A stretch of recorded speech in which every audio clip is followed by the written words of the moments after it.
ವ್ಯತ್ಯಾಸದಿಂದ ಶಕ್ತಿಯ ಒಟ್ಟು ಅಖಂಡವಾದಂತಹ ರೂಪಕ್ಕೆ ಬದಲಾವಣೆ ಇಲ್ಲ. ಅದರಿಂದ ಅದನ್ನು ಸ್ವಗತ ಭೇದ ವಿವರ್ಜಿತ ಅಂದರು.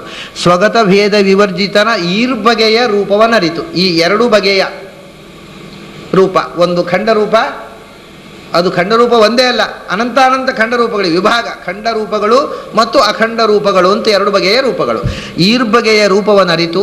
ಇದು ಎಲ್ಲ ಕಡೆ ಪ್ರತಿಯೊಂದು ವಸ್ತುವಿನಲ್ಲಿಯೂ ಒಂದು ಮಡಕೆ ಅಂತ ಇಟ್ಕೊಂಡ್ರೆ ಮಡಕೆಯ ಆಕಾರದಲ್ಲಿ ಭಗವಂತ ಇದ್ದಾನೆ. ಅನ್ನ ಮಾತ್ರ ಅಲ್ಲ, ಅನ್ನ ಮಾಡಿದ ಪಾತ್ರೆ ಮಡಕೆಯಲ್ಲಿ ಭಗವಂತ ತತ್ತ ಆಕಾರವಾಗಿ ಘಟನಾಮಕನಾಗಿ ಘಟದೊಳಗೆ ತುಂಬಿದ್ದಾನೆ. ಒಂದು ಮಡಕೆ ಆಗಬೇಕಾಗಿದ್ದರೆ ಎಷ್ಟು ಮಣ್ಣಿನ ಮುದ್ದೆ ಬೇಕು, ಆ ಮಣ್ಣಿನಲ್ಲಿ ಎಷ್ಟು ಪರಮಾಣುಗಳಿವೆ, ಎಷ್ಟು ತ್ರಣುಕಗಳಿವೆ, ಎಷ್ಟು ದಣುಕಗಳಿವೆ, ಎಷ್ಟು ಪರಮಾಣುಗಳಿವೆ, ಆ ಪರಮಾಣು ಇದೆಲ್ಲ ಲೆಕ್ಕ ತಗೊಂಡ್ರೆ ಒಂದು ಮಡಕೆ ಒಳಗೆ ಅನಂತ ರೂಪಗಳಿವೆ. ಒಂದೊಂದು ವಸ್ತುವಿನ ಒಳಗೂ ಭಗವಂತ ಒಂದು ಪರಮಾಣುವಿನೊಳಗೆ ಅದಕ್ಕೆ ಅನಂತಾವಯವ ಅಂತಂದರೆ ಅನಂತ ರೂಪದಿಂದ ಇದ್ದಾನೆ. ಅಂಥ ಎರಡು ಪರಮಾಣುಗಳು ಸೇರಿದಾಗ ದ್ವಣುಕ ಆಯಿತು. ಅಂಥ ಎರಡು ಪರಮಾಣುಗಳು ಸೇರಿದ ದ್ವಣುಕ 3 ಸೇರಿದಾಗ ತ್ರಣುಕ ಆಯಿತು. ಅಂದರೆ 6 ಪರಮಾಣುಗಳು ಸೇರಿದಾಗ ತ್ರಣುಕ ಆಯಿತು. ಇದು ನಮಗೆ ಕಣ್ಣಿಗೆ ಕಾಣುವ ಅತ್ಯಂತ ಸೂಕ್ಷ್ಮವಾದ ಧೂಳಿನ ಕಣ. 6 ಪರಮಾಣುಗಳು ಒಟ್ಟು ಸೇರಿದಾಗ ನಮ್ಮ ಕಣ್ಣು ಅದನ್ನು ಗ್ರಹಣ ಮಾಡ್ತದೆ.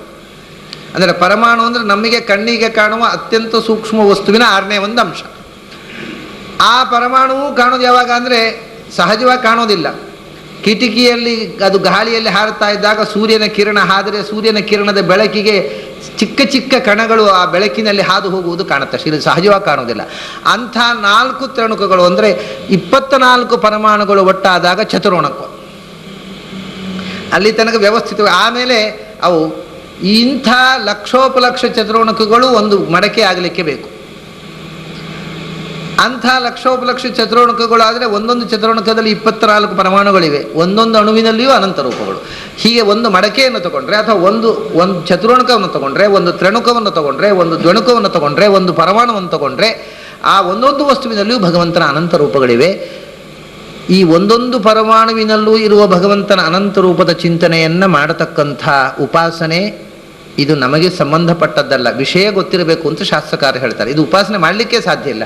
ಯಾಕೆಂದರೆ ಒಂದು ಮಡಕೆಯಲ್ಲಿ ಇರುವ ಪರಮಾಣು ಎಷ್ಟು ಅಂತ ಲೆಕ್ಕ ತೆಗೆಯುವುದೇ ಸಾಧ್ಯ ಇಲ್ಲ. ಅದರಲ್ಲಿ ಒಂದು ಪರಮಾಣುವಿನಲ್ಲಿ ಎಷ್ಟು. ಇದನ್ನು ಬ್ರಹ್ಮದೇವರು, ವಾಯುದೇವರು, ಸರಸ್ವತಿ ಭಾರತೀಯರು ಮಾತ್ರ ಇಂಥ ಉಪಾಸನೆ ಮಾಡ್ತಾರೆ ಅಂತ ಶಾಸ್ತ್ರಕಾರರು ಹೇಳ್ತಾರೆ. ಉಳಿದ ದೇವತೆಗಳು ಕೂಡ ಇದನ್ನು ಪೂರ್ಣ ಪ್ರಮಾಣದಲ್ಲಿ ಮಾಡುವುದಿಲ್ಲ. ಯಾಕೆಂದರೆ ಇಂಪಾಸಿಬಲ್ ಇದು ಉಪಾಸನೆ ಮಾಡೋದು. ಆದರೆ ವಿಷಯ ಗೊತ್ತಿರಬೇಕು ಅಂತ ಉಪಾಸನೆಗೋಸ್ಕರ ಹೇಳುವುದಲ್ಲ ಇದು.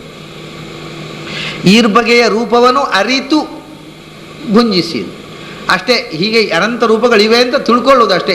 ಅದನ್ನು ಉಪಾಸನೆ ಮಾಡುವುದು, ಸಾಕ್ಷಾತ್ಕರಿಸಿಕೊಳ್ಳುವ ಪ್ರಶ್ನೆ ಇಲ್ಲ. ಅರಿತು ಭುಂಜಿಸಿ ಅರ್ಪಿಸು. ಹೀಗೆ ಇದರಿಂದ ಏನು ಅಂದರೆ ನಾನು ತಿನ್ನುವ ಪ್ರತಿಯೊಂದು ವಸ್ತುವಿನಲ್ಲೂ ಭಗವಂತನ ಅನಂತ ರೂಪ ಇದೆ. ತಿನ್ನುವ ನನ್ನೊಳಗೂ ಅನಂತ ರೂಪಗಳಿವೆ.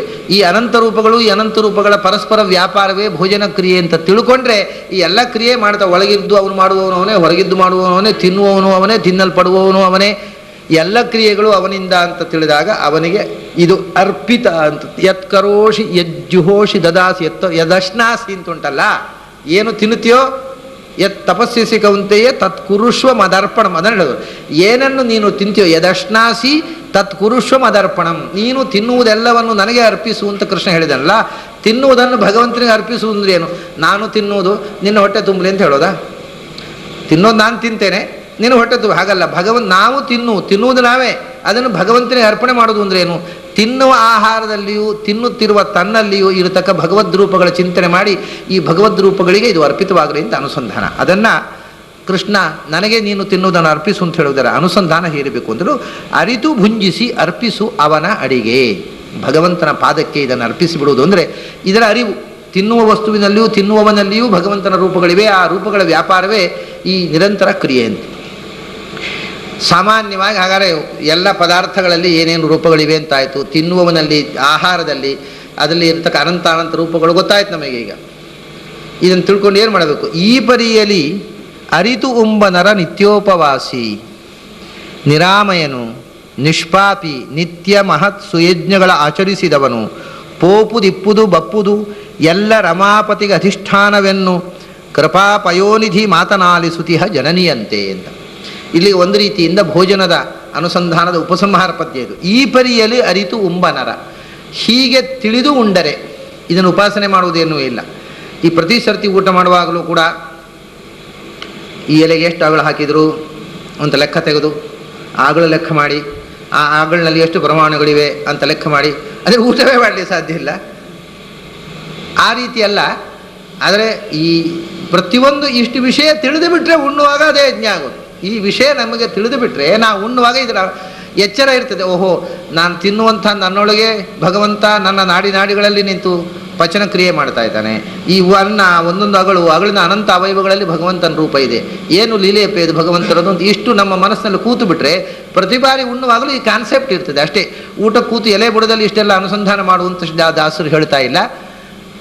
ಈ ಪರಿಯಲ್ಲಿ ಅರಿತು ಉಂಬ ಅಂದ ಉಣ್ಣುವುದು ಏನೂ ಗೊತ್ತಿಲ್ಲದೆ ಇದ್ದವನೂ ಉಣ್ತಾನೆ, ತಿಳಿದವನೂ ಉಣ್ತಾನೆ. ಉಣ್ಣುವುದು ಇಬ್ಬರೂ ಉಣ್ತಾರೆ. ಇಬ್ಬರ ಕಾನ್ಸೆಪ್ಟಿನಲ್ಲಿ ವ್ಯತ್ಯಾಸ ಇರ್ತದೆ. ಈ ಉಣ್ಣುವವನು ಇದನ್ನೇ ಯಫ್ ಪಚತಿ ಆತ್ಮಕಾತ್ ಯೋ ಭುಂಕ್ತೆ ಸ್ಥೇನ ಏವ ಸಹ ಅಂತ ಗೀತೆಯಲ್ಲಿ ಕೃಷ್ಣ ಹೇಳ್ತಾನೆ. ತನ್ನ ಹೊಟ್ಟೆಗೋಸ್ಕರ ಬೇಯಿಸುವವನು ಅವನು ಅನ್ನವನ್ನು ಉಣ್ಣುವುದಲ್ಲ, ಅವನು ಪಾಪವನ್ನು ಉಣ್ತಾನೆ ಅಂತ, ತಾನು ಮಾಡಿದ ಪಾಪವನ್ನು ಉಣ್ತಾನೆ ಅಂತ ಒಂದು ಕಡೆ ಕೃಷ್ಣ ಹೇಳ್ತಾನೆ. ತೇ ತ್ವಘಂ ಭುಂಜತೆ ಪಾಪಾಹ ಏ ಪಚಂತಿ ಆತ್ಮಕಾರಣ ಅಂತ. ತಮ್ಮ ಹೊಟ್ಟೆಗೋಸ್ಕರ ಅಂದರೆ ಒಳಗಿರತಕ್ಕ ಭಗವಂತನ ರೂಪವೂ ಗೊತ್ತಿಲ್ಲ, ಈ ಅನ್ನದಲ್ಲಿ ಇರತಕ್ಕ ಭಗವಂತನ ರೂಪದ ಅರಿವೂ ಇಲ್ಲ. ನನ್ನ ಹೊಟ್ಟೆಗೆ ನಾನು ಸಂಪಾದಿಸಿದ ಅನ್ನವನ್ನು ನಾನು ಬೇಯಿಸಿ ತಿನ್ನುತ್ತೇನೆ, ಇಷ್ಟೇ ಇರುವವನು ಅವನು ತಿಂತಾನೆ. ಏನನ್ನು ತಿಂತಾನೆ? ಅವನು ಮಾಡಿದ ಪಾಪವನ್ನು ತಿನ್ನೋದವನು, ಅವನು ಅನ್ನ ತಿನ್ನೋದಲ್ಲ ಅಂತ. ಅದನ್ನೇ ಹೀಗೆ ಅನುಸಂಧಾನ ಇದ್ದರೆ ಅವನು ನಿಷ್ಪಾಪಿ ಎಂದರು. ಇಲ್ಲಿ ಆ ಅನುಸಂಧಾನ ಇರದೇ ಇದ್ದಾಗ ಪಾಪ ಅಂತ ಕೃಷ್ಣ ಹೇಳಿದ, ಇವನು ನಿಷ್ಪಾಪಿ. ಈ ಪರಿಯಲ್ಲಿ ಅರಿತುಂಬ ನರ ನಿತ್ಯೋಪವಾಸಿ, ಉಂಡು ಉಪವಾಸಿ.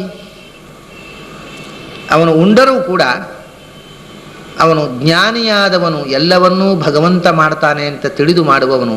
ಏನು ಮಾಡಿದರೂ ಏನೂ ಮಾಡುವುದಿಲ್ಲ ಅಂತ ಹೇಳ್ತಾನೆ ಕೃಷ್ಣ ಗೀತೆಯಲ್ಲಿ. ಹಾಗೆ ಇವನು ಏನು ಉಂಡರೂ ಏನನ್ನೂ ಉಣ್ಣುವುದಿಲ್ಲ.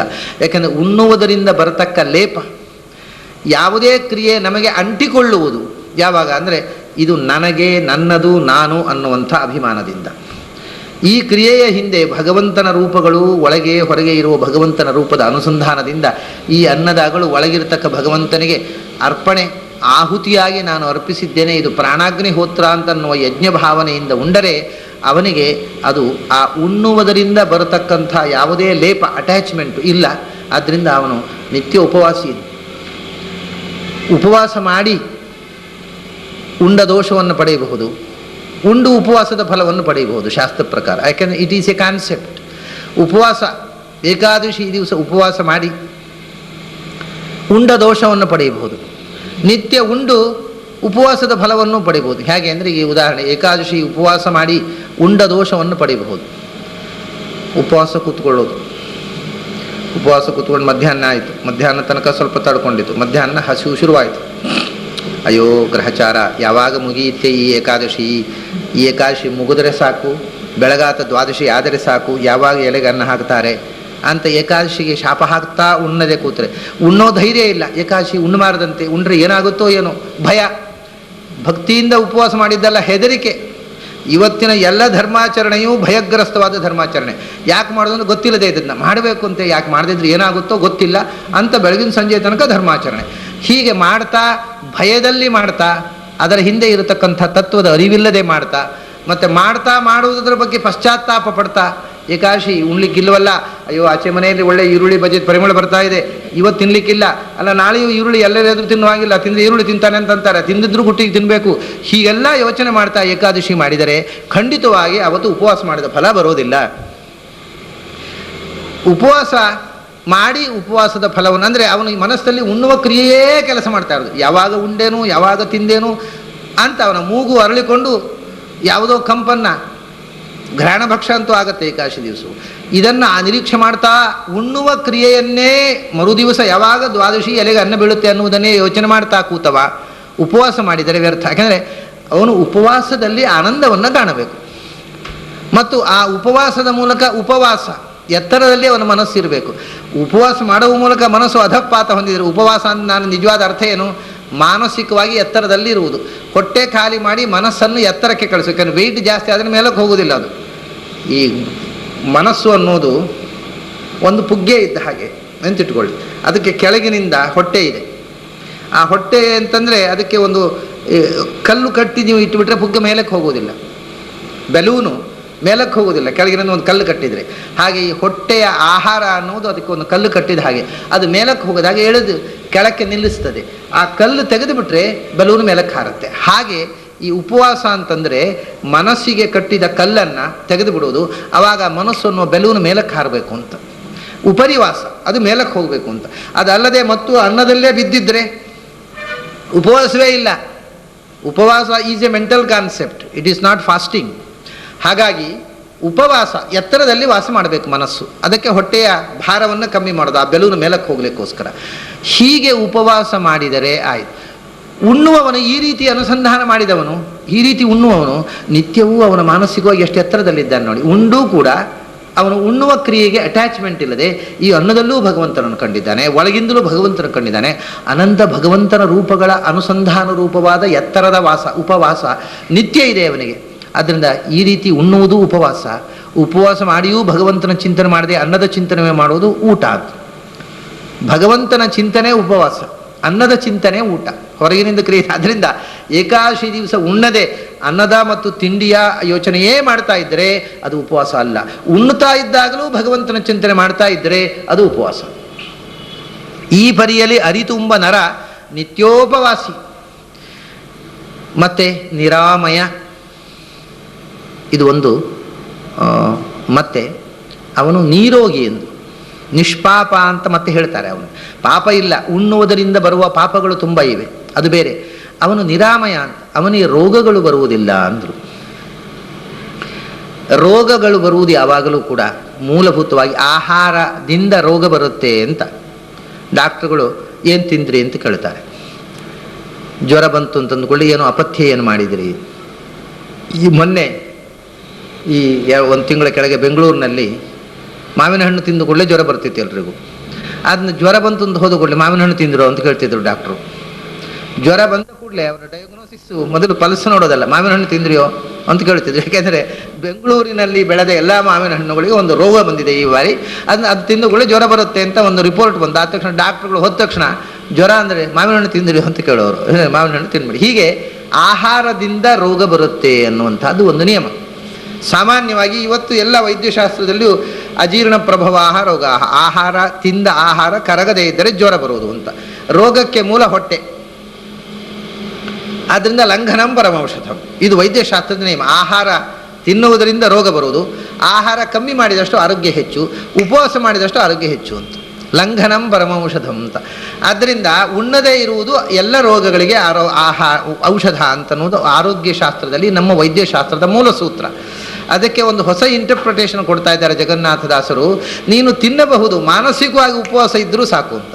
ದೈಹಿಕವಾಗಿ ಉಪವಾಸ ಅಲ್ಲ, ರೋಗಕ್ಕೆ ಬೇಕಾಗಿರೋದು ಮಾನಸಿಕ ಉಪವಾಸ ಅಂತ. ಆದ್ದರಿಂದ ಉಂಡರೂ ಕೂಡ ಅದನ್ನು ಜೀರ್ಣಿಸಿಕೊಳ್ಳಬಹುದು, ರೋಗ ಬರದಂತೆ ಮಾಡಬಹುದು, ಮಾನಸಿಕವಾಗಿ ನೀನು ಉಪವಾಸದ ಕಾನ್ಸೆಪ್ಟ್ ಇಟ್ಟುಕೊಂಡ್ರೆ ಅಂತ. ಕಾರಣ ಏನು ಅಂದರೆ ಅದಕ್ಕೂ ಸೈಕಲಾಜಿಕಲ್ ರೀಸನ್ ಇದೆ. ಮಹಾಭಾರತದಲ್ಲಿ ಭೀಮ ಒಂದು ಮಾತು ಹೇಳ್ತಾನೆ ಧರ್ಮರಾಜನಿಗೆ, ನೀನು ರೋಗಗ್ರಸ್ತ ಅಂತ ಹೇಳ್ತಾನೆ. ಯಾಕೆ ಅಂದರೆ ನಿನಗೆ ಮನಸ್ಸು ಸರಿ ಇಲ್ಲ, ಮನಸ್ಸು ಕೆಡಿಸಿಕೊಂಡಿದ್ದಿ. ನನ್ನಿಂದಾಗಿ 18 ಅಕ್ಷೋಹಿಣಿ ನಾಶವಾಯಿತು, ನನ್ನಿಂದಾಗಿ ರಕ್ತಪಾತವಾಯಿತು, ನಾನು ಪಾಪಿ, ನಾನು ಪೀಠದಲ್ಲಿ ಏರಿ ರಾಜನಾಗಲಿಕ್ಕೆ ಅಯೋಗ್ಯ ಅಂತ ತಲೆ ಬಿಸಿ ಮಾಡಿಕೊಂಡು. ನಿನಗೆ ತಲೆ ನೆಟ್ಟಗಿಲ್ಲ, ಆದ್ದರಿಂದ ನೀನು ರೋಗಿ ಎಂದು. ಯಾಕೆಂದರೆ ಎಲ್ಲ ರೋಗಗಳು basically all the diseases are psychological and mental ಅಂತ. Basically all the physical diseases are based on mental disease. ದೇಹದ ರೋಗ ಅನ್ನೋದು ಮಾನಸಿಕ ರೋಗದಿಂದ, ಮಾನಸಿಕ ರೋಗ ಇಲ್ಲದಿದ್ದವನಿಗೆ ದೈಹಿಕ ರೋಗ ನೇರವರೇ ದೇಹದಿಂದ. ಅದರಿಂದ ದೈಹಿಕವಾಗಿ ಒಂದು ರೋಗ ಬರಬೇಕಾಗಿದ್ದರೂ ಅದಕ್ಕೆ ಮನಸ್ಸು ಅನುವು ಮಾಡಿಕೊಡಬೇಕು. ಮನಸ್ಸು ಅದನ್ನು ರಿಫ್ಯೂಸ್ ಮಾಡಿದರೆ ಬರುವುದಿಲ್ಲ ಅಂತ. ಇದು ಒಂದು ಸುಮಾರಾಗಿ ಇದಕ್ಕೆ ಅಪವಾದಗಳಿದೆ, ಇಲ್ಲ ಅಂತಲ್ಲ. ಸಾಮಾನ್ಯವಾಗಿ ಒಬ್ಬ ಮನುಷ್ಯ ನನಗೇನೋ ಕಾಯಿಲೆ ಇದೆ, ನನಗೆ ಏನೋ ಕಾಯಿಲೆ ಇದೆ ಅಂತ ಮನಸ್ಸಿನಲ್ಲಿ ಭಾವಿಸ್ತಾ ಇದ್ದರೆ ಡಾಕ್ಟ್ರು ಟೆಸ್ಟ್ ಮಾಡಿ ನಿನಗೆ ಏನೂ ಕಾಯಿಲೆ ಇಲ್ಲ ಅಂದರೂ ಅವನು ನರಳ್ತಾ ಇರ್ತಾನೆ ದೌರ್ಬಲ್ಯದಿಂದ. ಯಾಕೆಂದರೆ ಅವನ ಮನಸ್ಸು ಇದೆ ಇದೆ ಅಂತ ಹೇಳ್ತಾ ಇದೆ. ಅವನಿಗೆ ನಿತ್ರಾಣ ಎಳ್ಳಿ ಕುಡಿದ್ರಿ, ಡಾಕ್ಟ್ರು ಏನೂ ಇಲ್ಲ ಹೇಳ್ತಾರೆ, ಆದರೆ ನನಗಿದೆ ಅಂತೇವೆ ನಾವು. ಮನಸ್ಸಿನಲ್ಲಿ ಅದು ಇಲ್ಲ ಅನ್ನುವಂಥ ಭಾವನೆ ಬಂದರೆ ಡಾಕ್ಟ್ರು ಕಾಯಿಲೆ ಇದೆ ಅಂತ ಹೇಳಿದ್ರು ಔಷಧ ಇಲ್ಲದೆ ಮನಸ್ಸು ಗುಣ ಮಾಡುತ್ತೆ ಅದನ್ನು.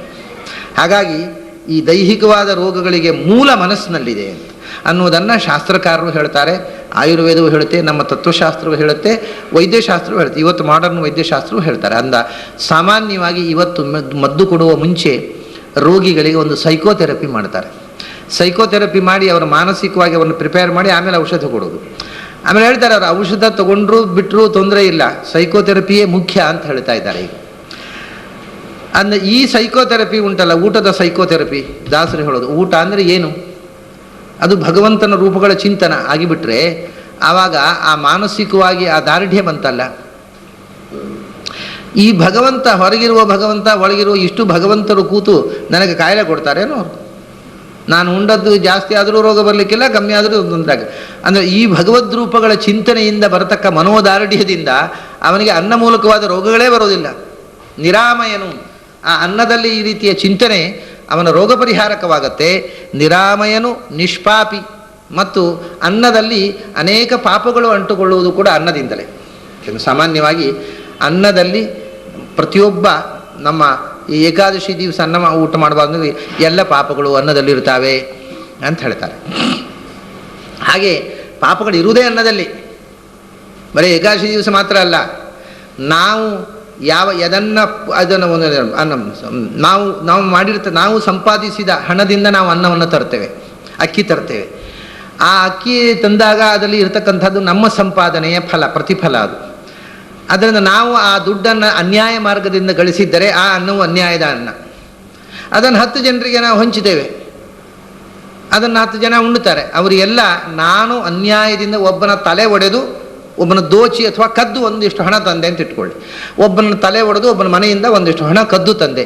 ಆ ಕದ್ದು ತಂದ ಹಣದಿಂದ 1 ಮೂಟೆ ಅಕ್ಕಿ ತಂದು ಅದನ್ನು 100 ಜನ ಬ್ರಾಹ್ಮಣರಿಗೆ ಅನ್ನದಾನ ಮಾಡಿದೆ. ಅವನಿಗೆ ನಾನು ಕದ್ದು ತಂದರೂ ಬ್ರಾಹ್ಮಣರಿಗೆ ಮಾಡಿದ್ರಿಂದ ಪಾಪ ಪರಿಹಾರ ಆಯಿತು ಅಂತ ಅವನಿಗೆ ಸಮಾಧಾನ. ಈ ಬ್ರಾಹ್ಮಣರ ಗತಿ ಏನು? ಇವರು ಆ ಕದ್ದ ಅನ್ನ ಉಂಡದ್ದು. ಹಾಗಾಗಿ ಅವನು ತನ್ನ ಪಾಪವನ್ನು ತುಂಡು ಮಾಡಿ, ಅದೇ ಖಂಡ ಖಂಡ ಖಂಡ ಮಾಡಿ ಅವನಲ್ಲಿದ್ದ ಅಖಂಡ ಪಾಪವನ್ನು 100 ಜನರ ಹೊಟ್ಟೆಗೆ ಹಂಚಿದ. ಅವನ ಆರಾಮ ಕೂತುಬಿಟ್ಟ. ಅವನದ್ದು ಹೋಗಲಿಲ್ಲ, ಹೋಯಿತು ಅಂತ ನಾನು ಹಂಚಿಬಿಟ್ಟೆ ಅಂತ ಅವನು ಆನಂದವಾಗಿರ್ತಾನೆ. ಈ ತಿಂದವರಲ್ಲಿ ಯಾರು ಪಾಪವನ್ನು ಹಂಚಿದ್ರೋ ಅಷ್ಟೂ ಪಾಪ ತಿಂದವರ ಹೊಟ್ಟೆಯಲ್ಲಿ ಹೋಗಿ ಸೇರುತ್ತೆ. ಅದರಿಂದ ಕಡೆಗೆ ಬ್ರಹ್ಮಹತ್ಯ ಶಿರಸ್ಕಂಚ ಸ್ವರ್ಣಸ್ಥೆಯೇ ಭುಜದ್ವಯಂ ಸುರಾಪಾನ ಹೃದಯುಕ್ತಂ ಗುರುತಲ್ಪ ಕಟಿದ್ವಯಂ ಶ್ಲೋಕ ಹೇಳಿ ಹೋಯಿತು ಅನ್ನುವ ಭ್ರಮೆಯಲ್ಲಿ ಬದುಕ್ತಾ ಇರ್ತಾರೆ. ಎಲ್ಲೋ ಹೋಗೋದಿಲ್ಲ. ಬ್ರಹ್ಮಹತ್ಯ ಶಿರಸ್ಕಂಚ ಹೇಳಿದ ಕೂಡಲೇ ಹೊಟ್ಟೆ ಬೆರಳು ಕೈ ಇಟ್ಟು ಕೂಡಲೇ ಅದೇನು ಬ್ರಹ್ಮಹತ್ಯೆ ಹೋಗೋದಿಲ್ಲ. ಯಾರೋ ಒಬ್ಬ ಬ್ರಹ್ಮಹತ್ಯೆ ಮಾಡಿದವನ ಮನೆಯಲ್ಲಿ ಉಂಡೆವು, ಆ ಬ್ರಹ್ಮಹತ್ಯೆಯ ಲೇಪ ನಮಗೆ ಬಂತು. ಆಮೇಲೆ ಸ್ವರ್ಣಸ್ಥೇಯ ಮಾಡಿದವನ ಮನೆಯಲ್ಲಿ ಉಂಡೆವು, ಸ್ವರ್ಣಸ್ಥೇಯದ ಲೇಪ. ಹೀಗೆ ಯಾರ ಅನ್ನ ಉಣ್ತೇವೋ ಅವರವರ ಪಾಪದ ಪಾಲನ್ನು ನಾವು ಕೊಂಡುಕೊಳ್ತೇವೆ. ಅದರಿಂದ ತೇ ತ್ವಘಂ ಭುಂಜತೆ ಪಾಪಾಹ. ನೀವು ಉಣ್ಣುವುದು ಅನ್ನ ಅಲ್ಲ, ಪಾಪವನ್ನೇ ಉಣ್ಣುವುದು ಅಂತ ಕೃಷ್ಣ ಹೇಳಿದ್ದು ಈ ಅರ್ಥದಲ್ಲಿ. ಪ್ರತಿಯೊಂದು ಅನ್ನದಲ್ಲಿ ಯಾರ್ಯಾರು ಮಾಡಿರ್ತಕ್ಕಂಥ ಪಾಪದ ಪಾಲನ್ನು ನಾವು ತಗೊಳ್ತಾ ಇರ್ತೇವೆ. ಇದಕ್ಕೆ ಏನು ಪರಿಹಾರ ಅಂದರೆ ನಿಷ್ಪಾಪಿ. ನೀನು ಎಲ್ಲಿ ಬೇಕಾದರೆ ಉಣ್ಣು, ಆ ಉಣ್ಣುವುದರ ಹಿಂದೆ ಈ ಭಗವಂತನ ಅನುಸಂಧಾನ ಇದ್ದರೆ ಯಾವ ಅನ್ನವೂ ನಿನಗೆ ಪಾಪಪ್ರದ ಆಗುವುದು. ಯಾಕಂದ್ರೆ ನಿನಗೆ ಆ ಅನ್ನದ ಹಿಂದೆ ಇರತಕ್ಕ ಭಗವಂತನ ಚಿಂತನೆ. ಅನ್ನ ಮೂಲವಾಗಿರತಕ್ಕಂಥ ಪಾಪ, ಅನ್ನ ಮೂಲವಾಗಿರತಕ್ಕಂಥ ರೋಗ, ಅದು ಎಲ್ಲದಿಂದ ಅತೀತವಾಗಿರತಕ್ಕಂಥ ಸ್ಥಿತಿಯನ್ನು ನೀನು ಈ ಅನುಸಂಧಾನದಿಂದ ಪಡೆಯಬಹುದು ಅಂತ. ನಿರಾಮಯನು ನಿಷ್ಪಾಪಿ, ನಿತ್ಯ ಮಹತ್ ಸುಯಜ್ಞಗಳ ಆಚರಿಸಿದವನು ಅಂತ. ಅವನು ಉಣ್ಣುವವನು ಬರೇ ಉಣ್ಣುವವನಲ್ಲ, ಅವನು ಯಾಜ್ಞಿಕ ಅಂದು. ನಿತ್ಯ ಮಹತ್ ಸುಯಜ್ಞಗಳ ಆಚರಿಸಿದವನು, ಯಜ್ಞ ಆಚರಿಸುವವನು. ಯಜ್ಞ ಅಂತಂದರೆ ಸಾಕು, ಸುಯಜ್ಞ ಮಹತ್ ಸುಯಜ್ಞ ಅಂತಾರೆ. ಯಜ್ಞ ಅಂತಂದರೆ ದೇವತೆಗಳು ಪ್ರೀತಿಯಾಗಲಿ ಅಂತ ಆಚರಿಸುವುದು ಯಜ್ಞ. ಆ ಯಜ್ಞದಲ್ಲಿ ದೇವತೆಗಳ ಮೂಲಕ ಭಗವಂತನು ಪ್ರೀತನಾಗಲಿ ಅಂತ ಆಚರಿಸಿದರೆ ಅದು ಸುಯಜ್ಞ. ಆದರೆ ದೇವತೆಗಳಿಗೆ ಯಜ್ಞ ಮಾಡುವುದು ಭಗವಂತ ಪ್ರೀತನಾಗಲಿ ಅಂತ ಅನುಸಂಧಾನ, ಇದು ಸುಯಜ್ಞ. ಆದರೆ ಆ ದೇವತಾ ನಾಮಗಳಿಂದ ಭಗವಂತನಿಗೇ ಅರ್ಪಿಸ್ತಾ ಇದ್ದೇನೆ ಅಂತ ತಿಳ್ಕೊಳ್ಳೋದು ಮಹಾಸುಯಜ್ಞ. ಈ ಯಜ್ಞದಲ್ಲಿ 3 ಮಜಲುಗಳಿವೆ. ಯಜ್ಞಗಳು ಸಮಾನವೇ ಅಂದರೆ ನಮ್ಮಲ್ಲಿ ಸಾಮಾನ್ಯ ಜನರಿಗೆ ಯಜ್ಞ ಅಂತ ಕಲ್ಪನೆ. ಉದಾಹರಣೆಗೆ ಜಾತಕ ತೋರಿಸ್ತಾರೆ, ಹೌದ್ರಿ ನಿಮ್ಮ ಜಾತಕದಲ್ಲಿ ರಾಹುದೋಷ ಜಾಸ್ತಿ ಆಗಿದೆ, ಒಂದು ನವಗ್ರಹ ಹೋಮ ಮಾಡಬೇಕು. ನವಗ್ರಹ ಹೋಮ ಅಂದರೆ ನವಗ್ರಹಗಳಿಗೇ ಹೋಮ, ಮುಗಿದೋಯ್ತು, ಬೇರೆ ಕಲ್ಪನೆಯೇ ಇಲ್ಲ. ನವಗ್ರಹ ಶಾಂತಿ ಹೋಮ, ಇದು ಯಜ್ಞ. ನವಗ್ರಹಗಳ ಮೂಲಕ ಭಗವಂತನಿಗೆ ನಾವು ಅರ್ಪಿಸ್ತಾ ಇದ್ದೇವೆ. ಭಗವಂತನು ಈ ಗ್ರಹದೋಷ ಪರಿಹಾರ ಮಾಡಬೇಕು ಅಂತ ಅನುಸಂಧಾನ ಮಾಡಿದಾಗ ಸುಯಜ್ಞ ಆಯಿತು. ಅಲ್ಲಿ ನವಗ್ರಹಗಳ ಅಂತರ್ಯಾಮಿಯಾಗಿರ್ತಕ್ಕ ಭಗವಂತನನ್ನೇ ಆರಾಧನೆ ಮಾಡಿದ್ದು ಅಂತ ತಿಳ್ಕೊಂಡಾಗ ಮಹಾಸುಯಜ್ಞ ಆಯಿತು. ಹೀಗೆ ಅನುಸಂಧಾನ ಭೇದದಿಂದ ಒಂದೇ ಕ್ರಿಯೆ, ಎಲ್ಲರೂ ಮಂತ್ರ ಅದೇ. ಸೂರ್ಯ ಮಂತ್ರವನ್ನು ಹೇಳಿಯೇ ಆಹುತಿ ಕೊಡೋದು. ಚಂದ್ರ, ಕುಜ, ಬುಧ, ಗುರು, ಶುಕ್ರ, ಶನಿ, ರಾಹು, ಕೇತು ಮಂತ್ರಗಳನ್ನೇ ಹೇಳೋದು. ಆ ಮಂತ್ರಗಳನ್ನು ಹೇಳುವಾಗ ಈ ನವಗ್ರಹಗಳಿಗೇ ನಾವು ಆ ಮಂತ್ರದಿಂದ ಪೂಜಿಸ್ತಾ ಇದ್ದೇವೆ ಅಂತ ತಿಳ್ಕೊಂಡು ಮಾಡಿದರೆ ಬರೀ ಯಜ್ಞ ಆಯ್ತದು. ಆ ಮಂತ್ರಗಳ ಮೂಲಕ ಆ ನವಗ್ರಹಗಳು ತೃಪ್ತರಾದರು, ಅವರ ಅಂತರ್ಯಾಮಿಯಾಗಿರ್ತಕ್ಕ ಭಗವಂತನು ತೃಪ್ತನಾಗಲಿ ಅಂತ ಕೊನೆಗೆ ಭಗವಂತನಿಗೆ ಅರ್ಪಿಸುವುದು. ಕೃಷ್ಣಾರ್ಪಣ ಮಸ್ತು, ಸುರುವಿಗೆ ರಾಹುವಿಗೆ ಕೊಡೋದು, ಕೇತುವಿಗೆ ಕೊಡೋದು, ಕೊನೆಗೆ ಕೃಷ್ಣಾರ್ಪಣ ಮಸ್ತು ಅಂತ ಎಲ್ಲ ಕ್ರಿಯೆ ಭಗವಂತನಿಗೆ ಸಲ್ಲಲಿ ಅನ್ನುವಂಥ ಅಂತ್ಯದಲ್ಲಿ ಭಗವದ್ ಅರ್ಪಣ ಬುದ್ಧಿ ಮಾಡಿದಾಗ ಅದು ಸುಯಜ್ಞ ಆಯಿತು. ಈ ಮೊದಲು ಪ್ರತಿ ಹಂತದಲ್ಲೂ ಸೂರ್ಯಾಯ ಸ್ವಾಹ ಅಂತ ಅನ್ನುವಾಗಲೂ ಚಂದ್ರಾಯ ಸ್ವಾಹ ಅನ್ನುವಾಗಲೂ ಅವನಿಗೆ ಸೂರ್ಯ ಚಂದ್ರರ ಒಳಗಿರತಕ್ಕ ಭಗವಂತನದ್ದೇ ಅರಿವು ಇಡೀ ಅಖಂಡವಾಗಿ ಯಜ್ಞದಲ್ಲಿದ್ದರೆ ಅದು ಮಹತ್ ಸುಯಜ್ಞ. ಹೀಗೆ ಅನ್ನ ಅನ್ನುವುದು, ನಾವು ಅನ್ನವೂ ಒಂದು ಯಜ್ಞವೇ ಅಲ್ವ. ಈಗ ಒಳಗಿರತಕ್ಕಂಥ ಅಗ್ನಿಗೆ ಪ್ರಾಣ ಯಸ್ವಾಹ, ಅಪಾನ ಯಸ್ವಾಹ, ವ್ಯಾನ ಯಸ್ವಾಹ ಅಂತ ನಾವು ಒಳಗಿರತಕ್ಕಂಥ ಅಗ್ನಿಗೆ ಅರ್ಪಣೆ ಮಾಡುವಂಥದ್ದು. ಅಗ್ನಿಗೆ, ಅಗ್ನಿ ಅಂತರ್ಗತ ಪ್ರಾಣದೇವರಿಗೆ, ಪ್ರಾಣಾಂತರ್ಗತರಾಗಿರ್ತಕ್ಕ ಭಗವಂತನಿಗೆ, ಪಂಚಪ್ರಾಣರಿಗೆ ಮತ್ತು ಪಂಚರೂಪಿಯಾದ ಭಗವಂತನಿಗೆ ಅರ್ಪಣೆ ಮಾಡತಕ್ಕ ಯಜ್ಞ. ಆ ಯಜ್ಞದಲ್ಲಿ ಕೊನೆಗೆ ಶ್ರೀಕೃಷ್ಣಾರ್ಪಣಮಸ್ತು ಅನ್ನುವ ಅನುಸಂಧಾನ ಮಾಡಿದರೆ ಸುಯಜ್ಞ ಆಯಿತು. ನನ್ನ ಹೊಟ್ಟೆಗೆ ನಾನು ತಿಂತೇನೆ ಅಂತನ್ನುವಂಥದ್ದು ಭಾವ ಅಲ್ಲ, ಇದು ಒಳಗಿರತಕ್ಕಂಥ ದೇವತಾ ಶಕ್ತಿಗಳಿಗೆ ಅಂತ ತಿಳ್ಕೊಂಡಾಗ ಯಜ್ಞ ಆಯಿತು. ಆ ದೇವತಾ ಶಕ್ತಿಗಳಿಗೆ ಸಂದು ಅದು ಭಗವಂತ ಸುಪ್ರೀತನಾಗಲಿ ಅಂತ ತಿಳ್ಕೊಂಡಾಗ ಸುಯಜ್ಞ ಆಯಿತು. ಆ ಒಂದೊಂದು ದೇವತೆಯ ಒಳಗೂ ಪ್ರಾಣಾಪಾನ ವ್ಯಾನೋದಾನ ಸಮಾನರಲ್ಲಿ ಪ್ರಾಣಾಯ ಸ್ವಾಹ ಅಂದಾಗ ವ್ಯಾನಾಯ ಸ್ವಾಹ ಈ ಪಂಚಪ್ರಾಣರ ಒಳಗೆ, ಪಂಚಾಗ್ನಿಯ ಒಳಗೆ ಪಂಚಪ್ರಾಣ ಇದ್ದಾನೆ, ಪಂಚಪ್ರಾಣದಲ್ಲಿ ಪಂಚರೂಪಿಯಾದ ಭಗವಂತನೇ ಪ್ರಾಣಾಪಾನ ವ್ಯಾನೋದಾನ ಸಮಾನ ಶಬ್ದವಾಚ್ಯ. ಅಂಥ ಪಂಚರೂಪಿಯಾದ ನಾರಾಯಣನಿಗೆ ನಾನು ಯಜ್ಞರೂಪವಾಗಿ ಆಹುತಿಯನ್ನು ಕೊಡ್ತಾ ಇದ್ದೇನೆ ಅಂತ ತಿಳ್ಕೊಂಡ್ರೆ ಊಟವೂ ಒಂದು ಮಹಾ ಸುಯಜ್ಞ ಆಯಿತು. ನಿತ್ಯ ಮಹತ್ ಸುಯಜ್ಞಗಳ ಆಚರಿಸಿದವನು. ಹೀಗೆ ನಾವು ಏನನ್ನು ಮಾಡ್ತೇವೋ ಅದನ್ನು ಬಿಡುವುದಲ್ಲ, ಅದನ್ನು ಭಗವತ್ ಪರವಾದ ಅನುಸಂಧಾನದಿಂದ ಯಜ್ಞವಾಗಿ ಪರಿವರ್ತಿಸಿಕೊಳ್ಳಬೇಕು. ಸರ್ವಂ ತ್ವದಾರಾಧನಮೇವ ಭೂಯಾತ್. ನಾವು ಮಾಡುವುದನ್ನು ಬಿಡ್ತಾ ಬರುವುದಲ್ಲ, ಅದರಲ್ಲಿ ಇರತಕ್ಕಂಥ ಭಾವಶುದ್ಧಿಯಿಂದ ಅದನ್ನು ಭಗವದ್ ಆರಾಧನಾ ರೂಪವಾಗಿ ಪರಿವರ್ತಿಸಿಕೊಳ್ಳಬೇಕು ನಮ್ಮ ದಿನನಿತ್ಯದ ಕ್ರಿಯೆಗಳನ್ನು. ಅದನ್ನೇ ಮುಂದೆ ಹೇಳ್ತಾರೆ, ಪೋಪುದು ಇಪ್ಪುದು ಬಪ್ಪುದು ಎಲ್ಲ ರಮಾಪತಿಗೆ ಅಧಿಷ್ಠಾನವೆನ್ನು. ಬರೇ ಉಣ್ಣುವುದಷ್ಟೇ ಅಲ್ಲ, ಪೋಪುದು ನನ್ನಿಂದ ಇದನ್ನು ನಾನಾ ವಿಧವಾಗಿ ಅರ್ಥ ಮಾಡುವುದು. ಹೋಗುವುದು, ಬರುವುದು, ಎಲ್ಲಿಗೋ ಹೋಗ್ತೇವೆ ನಾವು, ಎಲ್ಲಿಂದಲೋ ಬರ್ತೇವೆ, ಎಲ್ಲೋ ಇರುತ್ತೇವೆ. ಹೋಗುವುದು, ಬರುವುದು, ಇರುವುದು, ಇದೇ ನಾಲ್ಕನೇ ಕ್ರಿಯೆ ಇಲ್ಲ. ಒಂದೋ ಮನೆಯಲ್ಲೇ ಇರುವುದು, ಇಲ್ಲ ಇನ್ನೊಬ್ಬರ ಮನೆಗೆ ಹೋಗುವುದು, ಇನ್ನೊಬ್ಬರ ಮನೆಗೆ ಹೋಗಿದ್ದು ಮತ್ತು ಪುನಃ ಮನೆಗೆ ಬರುವುದು. ಪೋಪುದು ಇಪ್ಪುದು ಬಪ್ಪುದು ಇದು ಕ್ರಿಯೆ, ನಮ್ಮ ಕ್ರಿಯೆ. ಹಾಗೆ ನಮ್ಮ ಇಲ್ಲಿಂದ ಯಾರೋ ಒಂದು ಕಡೆಗೆ ಹೋಗಬಹುದು, ಒಬ್ಬರು ಬರಬಹುದು, ಒಬ್ಬರು ಇರಬಹುದು. ಹಾಗೆ ನಮ್ಮಲ್ಲಿ ಇರತಕ್ಕ ವಸ್ತುಗಳು, ಇದು ನಾವು ವ್ಯಕ್ತಿಗಳು, ವಸ್ತುಗಳು ನಮ್ಮಲ್ಲಿದ್ದದ್ದು ಕೈ ಬಿಟ್ಟು ಹೋಗಬಹುದು. ಇವತ್ತು ನನ್ನ ಹತ್ರ 1,000 ರೂಪಾಯಿ ಇದೆ, ನಾಳೆ ಹೋಯಿತು. ಕೆಲವು ನಾಳೆಯೂ ಅದು ಹೋಯಿತು, 1,000 ಹೋಯಿತು, ಆದರೆ 10,000 ಉಂಟು, ಇಪ್ಪುದು 10,000. ಆಮೇಲೆ ನಾಡ್ದು 1,00,000 ಬಂತು. ಅರೆ ಅಂದರೆ ಈ ಹೋಗುವುದು, ಇದ್ದದ್ದು ಹೋಯಿತು, ಇಲ್ಲದೆ ಇದ್ದದ್ದು ಬಂತು, ಅಥವಾ ಯಾವುದು ಉಂಟೋ ಅದು ಉಂಟು, ಹೋದದ್ದು ಬರುವಂಥದ್ದು ಇದ್ದದ್ದು. ಇದನ್ನು ಕರ್ಮಕ್ಕೆ ಅನ್ವಯ ಮಾಡಿ ಹೇಳ್ತಾರೆ. ಅಂದರೆ ಅದು ಅಷ್ಟು ಸಮಂಜಸವಾಗುವುದಿಲ್ಲ. ಅಂದರೆ ಪ್ರಾರಬ್ಧ ಕರ್ಮ, ಸಂಚಿತ ಕರ್ಮ, ಆಗಾಮಿ ಕರ್ಮ ಅಂತ ಈ ಶಬ್ದ ಪೂರ್ತಿ ಅದಕ್ಕೆ ಹೊಂದಿಕೆ ಆಗುವುದಿಲ್ಲ. ಯಾಕೆಂದರೆ ಬಪ್ಪುದು ಅಂದರೆ ಆಗಾಮಿ ಕರ್ಮ ಅಂತ ಹೇಳ್ಬೋದು. ಇಪ್ಪುದು ಅಂತಂದರೆ ಕೆಲವರು ಪೋಪುದು ಅನ್ನುವಂಥದ್ದು ಯಾವುದು, ಇಪ್ಪುದು ಯಾವುದು? ಇಪ್ಪುದು ಅಂದರೆ ಪ್ರಾರಬ್ಧ, ಇದು ಪೋಪುದು ಅಂದರೆ ಏನು? ಅದಕ್ಕೆ ಸಂಚಿತ ಪೋಪುದು. ಅಂದರೆ ದಾಸರು ಈ ಶಬ್ದವನ್ನು ಬಳಸುವಾಗ ಅದನ್ನು ಮನಸ್ಸಿನಲ್ಲಿ ಆ ಭಾವ ಇದ್ದ ಕಾಣುವುದಿಲ್ಲ. ಸಂಚಿತ ಕರ್ಮ, ಆಗಾಮಿ ಕರ್ಮ, ಪ್ರಾರಬ್ಧ ಕರ್ಮ ಅನ್ನೋದು ಈ ಶಬ್ದಗಳಿಂದ ಸಹಜವಾಗಿ ಅರ್ಥ ಬರುವುದಿಲ್ಲ. ಇಪ್ಪುದು ಅನ್ನೋದನ್ನು ಬೇಕಾದ್ರೆ ಸಂಚಿತ ಕರ್ಮ ಅಂತ ಹೇಳಿ, ಇಪ್ಪುದು ಸ್ಟಾಕ್ ಇಪ್ಪುದು, ಅದು ಹಿಂದೆ ಇನ್ನೂ ಕ್ಯೂನಲ್ಲಿ ಇರುವಂಥದ್ದು. ಆಮೇಲೆ ಬಪ್ಪುದು ಅಂದರೆ ಆಗಾಮಿ, ಪೋಪುದು ಅಂದರೆ ಈಗ ನಡೀತಾ ಇರೋದು, ಫಂಕ್ಷನಿಂಗ್. ಹೀಗೆ ಕಥಂಚಿತ್ ಕೂಡಿಸಬೇಕು ಪ್ರಾರಬ್ಧ ಕರ್ಮ, ಆಗಾಮಿ ಕರ್ಮ, ಸಂಚಿತ ಕರ್ಮ ಅಂತ. ಆದರೆ ವಾಸ್ತವಿಕವಾಗಿ ನಮ್ಮಿಂದ ನಾವು ಕಳ್ಕೊಂಡದ್ದು, ನಾವು ಪಡೆದದ್ದು ಮತ್ತು ನಮ್ಮಲ್ಲಿ ಇರುವುದು, ಅದು ಕರ್ಮ ಇರಬಹುದು, ವಸ್ತು ಇರಬಹುದು, ಯಾವುದೂ ಇರಬಹುದು. ಪೋಪುದು ಬರೇ ಕರ್ಮ ಯಾಕೆ ಸೀಮಿತ? ಇದು ಬಹಳ ವ್ಯಾಪಕವಾದ ಶಬ್ದ. ಪೋಪುದು ನಮ್ಮಲ್ಲಿ ವ್ಯಕ್ತಿಗಳು, ನಮ್ಮಿಂದ ದೂರ ಹೋದವರು, ನಮಗೆ ಹತ್ತಿರ ಬಂದವರು, ನಮ್ಮ ಜೊತೆಗೆ ಇರುವವರು. ನಮ್ಮ ವಸ್ತು ನಮ್ಮಿಂದ ಕಳೆದು ಹೋದದ್ದು, ನಮ್ಮ ಜೊತೆಗೆ ಇರುವಂಥದ್ದು, ನಮ್ಮ ಗತಿ ಬರುವಂಥದ್ದು. ಕ್ರಿಯೆ, ವಸ್ತು, ಗುಣ ಯಾವುದೂ ಇರಬಹುದು. ವ್ಯಕ್ತಿಗಳಿರಬಹುದು, ಗುಣ ಇರಬಹುದು, ಕ್ರಿಯೆ ಇರಬಹುದು, ವಸ್ತು ಇರಬಹುದು. ಯಾವುದೂ ಕೂಡ ಈ 3 ಥರದ ಕ್ರಿಯೆ ಇರ್ತದೆ. ಕೆಲವು ನಮ್ಮ ಹತ್ರ ಇರ್ತದೆ, ಕೆಲವು ಇದ್ದದ್ದು ಇಲ್ಲವಾಗತ್ತೆ. ನಮ್ಮ ಆಯುಸ್ಸು, ವಯಸ್ಸು, ಇಷ್ಟು ವರ್ಷ ಪೋಪುದು, ಜೀವನದಲ್ಲಿ ಇಷ್ಟು ವರ್ಷ ಹೋಯಿತು, ಈಗ ಇಷ್ಟನೇ ವರ್ಷದಲ್ಲಿ ಇದ್ದೇನೆ, ಇನ್ನು ಮುಂದೆ ಆಗಾಮಿ ಭರತಗೆ ಎಷ್ಟು ವರ್ಷ ಇರುತ್ತೇನೋ ಗೊತ್ತಿಲ್ಲ ಅಂತೀವಲ್ಲ. ಹೀಗೆ ಆಯುಸ್ಸು ಅದರಲ್ಲಿ ಪೋಪುದು ಇಪ್ಪುದು ಪ್ರತಿಯೊಂದು ಬದುಕು ಅಂತಂದರೆ ಪೋಪುದು ಇಪ್ಪುದು ಬಪ್ಪುದು. ಎಷ್ಟೋ ವರ್ಷ ಹೋಯಿತು, ಎಷ್ಟೋ ವರ್ಷ ಬಪ್ಪುದಿದೆ, ಈಗ ಇಪ್ಪುದು. ಇರುವಂಥದ್ದು ಹೋದಂಥದ್ದು ಬರುವಂಥದ್ದು ಅಂದರೆ 3 ಕಾಲದ ಸಂಬಂಧ ಬದುಕಿಗೆ ಒಟ್ಟಿಗೆ. ಪೋಪುದು ಅಂದರೆ ಪಾಸ್ಟ್ ಟೆನ್ಸ್, ಇಪ್ಪುದು ಅಂದರೆ ಪ್ರೆಸೆಂಟ್ ಟೆನ್ಸ್, ಬಪ್ಪುದು ಅಂದರೆ ಫ್ಯೂಚರ್ ಟೆನ್ಸ್. ಜೀವನದಲ್ಲಿ ಎಲ್ಲಕ್ಕೂ 3 ಕಾಲದ ಸಂಬಂಧ ಇದೆ. 3 ಕಾಲಗಳಲ್ಲಿ ನಡೆದ ಎಲ್ಲ ಘಟನೆಗಳು, ಎಲ್ಲ ಕರ್ಮಗಳು, ಎಲ್ಲ ಕ್ರಿಯೆಗಳು, ಎಲ್ಲ ವಸ್ತುಗಳು ಎಲ್ಲವೂ ಕೂಡ ಭಗವಂತನ ಅಧಿಷ್ಠಾನ ಅಂತ ತಿಳ್ಕೊಂಡ್ರು. ಪೋಪುದು ಇಪ್ಪುದು ಬಪ್ಪುದು ಎಲ್ಲ ರಮಾಪತಿಗೆ ಅಧಿಷ್ಠಾನವೆನ್ನು. ಇದೆಲ್ಲವೂ ಭಗವಂತನಿಗೆ ಅಧಿಷ್ಠಾನ ಅಂತಕ್ಕಂಥದ್ದು. ಯಾವುದೂ ಕೂಡ ನಾನು ಹಿಂದೆ ಇದ್ದದ್ದು ನನ್ನದಲ್ಲ, ಮುಂದೆ ಬರುವಂಥದ್ದು ನನ್ನದಲ್ಲ, ಈಗ ಇರುವಂಥದ್ದು ನನ್ನ ಸ್ವತಂತ್ರವಾಗಿ ನನ್ನ ಅಧೀನದಲ್ಲಿ ಇಲ್ಲ. ಎಲ್ಲವೂ ಯಾವುದೋ ಒಂದು ಶಕ್ತಿಯ ಅಧೀನದಲ್ಲಿ ನಡೀತಾ ಇದೆ ಎನ್ನುವ ಎಚ್ಚರ ಬಂದಾಗ ಕೃಪಾಪಯೋನಿಧಿ ಮಾತನಾಲಿಸುವ ಜನನಿಯಂತೆ ಅಂತ ಈ ಎಚ್ಚರ ಇದ್ದರೆ ಏನು ಅಂದರೆ, ಆವಾಗ ಭಗವಂತ ಈಗ ಮಕ್ಕಳು ಏನಾದರೂ ಹೇಳಿದರೆ ತಾಯಿ ಕೇಳ್ತಾಳೆ, ಜನನಿಯಂತೆ ಮಾತನಾಡಿಸುವ ಅಂತ.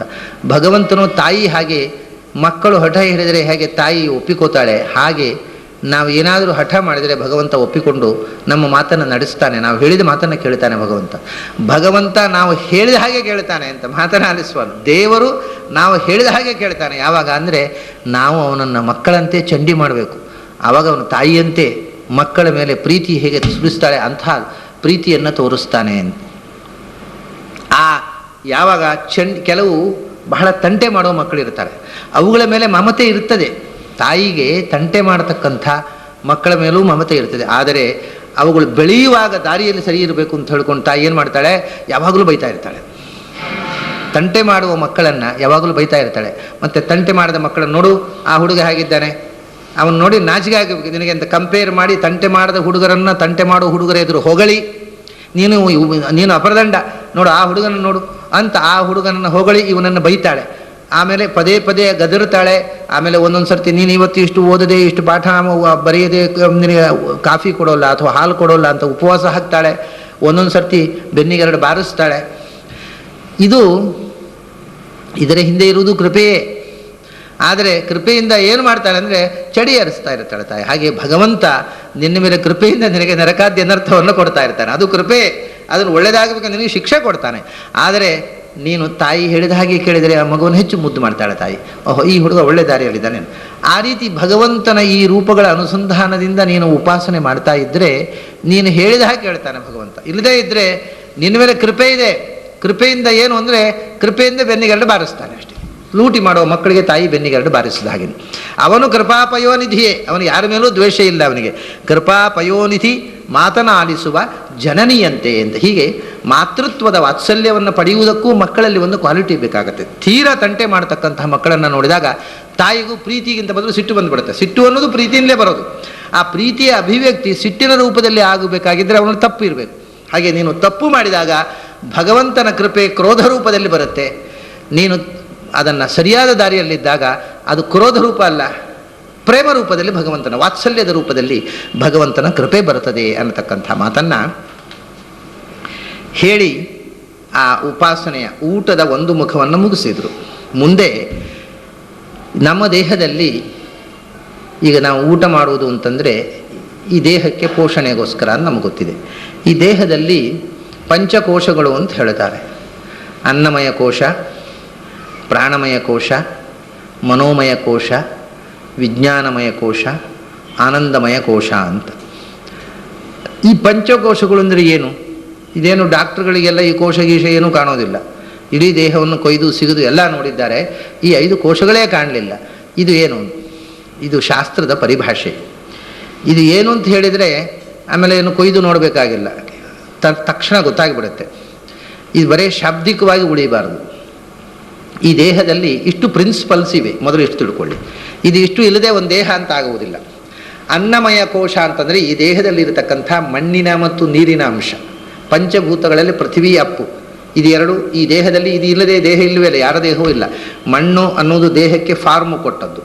ಅದಕ್ಕೆ ಫಾರ್ಮ್ ಕೊಟ್ಟದಲ್ಲಿ ಅದರಲ್ಲಿ ಸ್ನೇಹ, ಪಸೆ ಇರುವಂಥದ್ದು ನೀರು ಇರುವುದರಿಂದ, ಮತ್ತು ಒಳಗಿನಿಂದ ನೆತ್ತರು ಗೀತರು ಎಲ್ಲ ನೀರಿನ ಅಂಶ.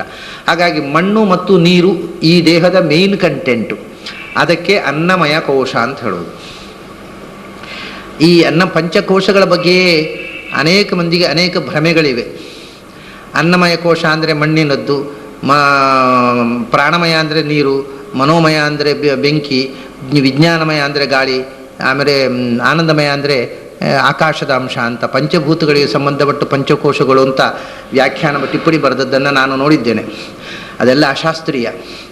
ಅನ್ನಮಯ ಕೋಶ ಅಂದರೆ ದೇಹದಲ್ಲಿರತಕ್ಕಂಥ ಮಣ್ಣು ನೀರು.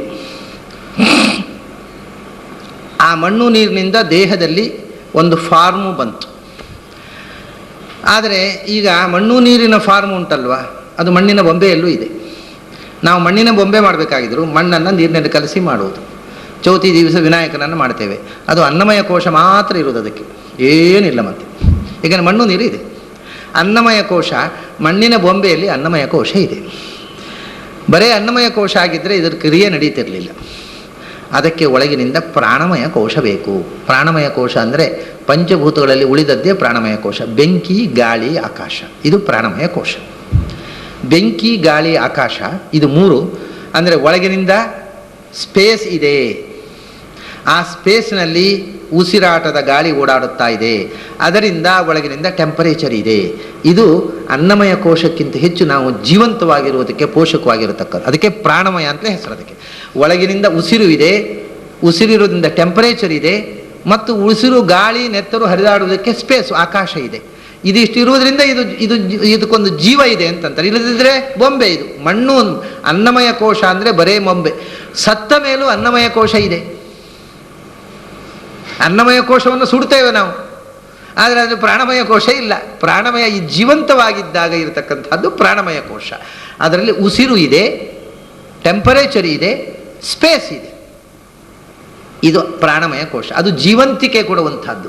ಇಲ್ಲದಿದ್ದರೆ ಬರೇ ಮಣ್ಣಿನ ಮುದ್ದೆ, ಶವ. ಆ ಶವಕ್ಕೆ ಚೈತನ್ಯವನ್ನು ಕೊಟ್ಟಂಥದ್ದು. ಅನ್ನಮಯ ಕೋಶ, ಪ್ರಾಣಮಯ ಕೋಶ, ಎರಡು ಕೋಶಗಳು ಪಂಚಭೂತಗಳಿಂದ ಆಯ್ತು. ಇಲ್ಲಿಗೆ ಪಂಚಭೌತಿಕ ಶರೀರ ಅಂತ ಆಯ್ತು ಈಗ. ಆದರೆ ಉಸಿರಾಟ ಮಾತ್ರ ಇದ್ದರೆ ಇರ್ತಾರೆ. ನಾನು ಹಿಂದೆ ಒಂದು ಕಥೆ ಹೇಳಿದ್ದೆ. ಈಗ ಎನೆಸ್ಥೀಸಿಯಾ ಕೊಡ್ತಾರೆ.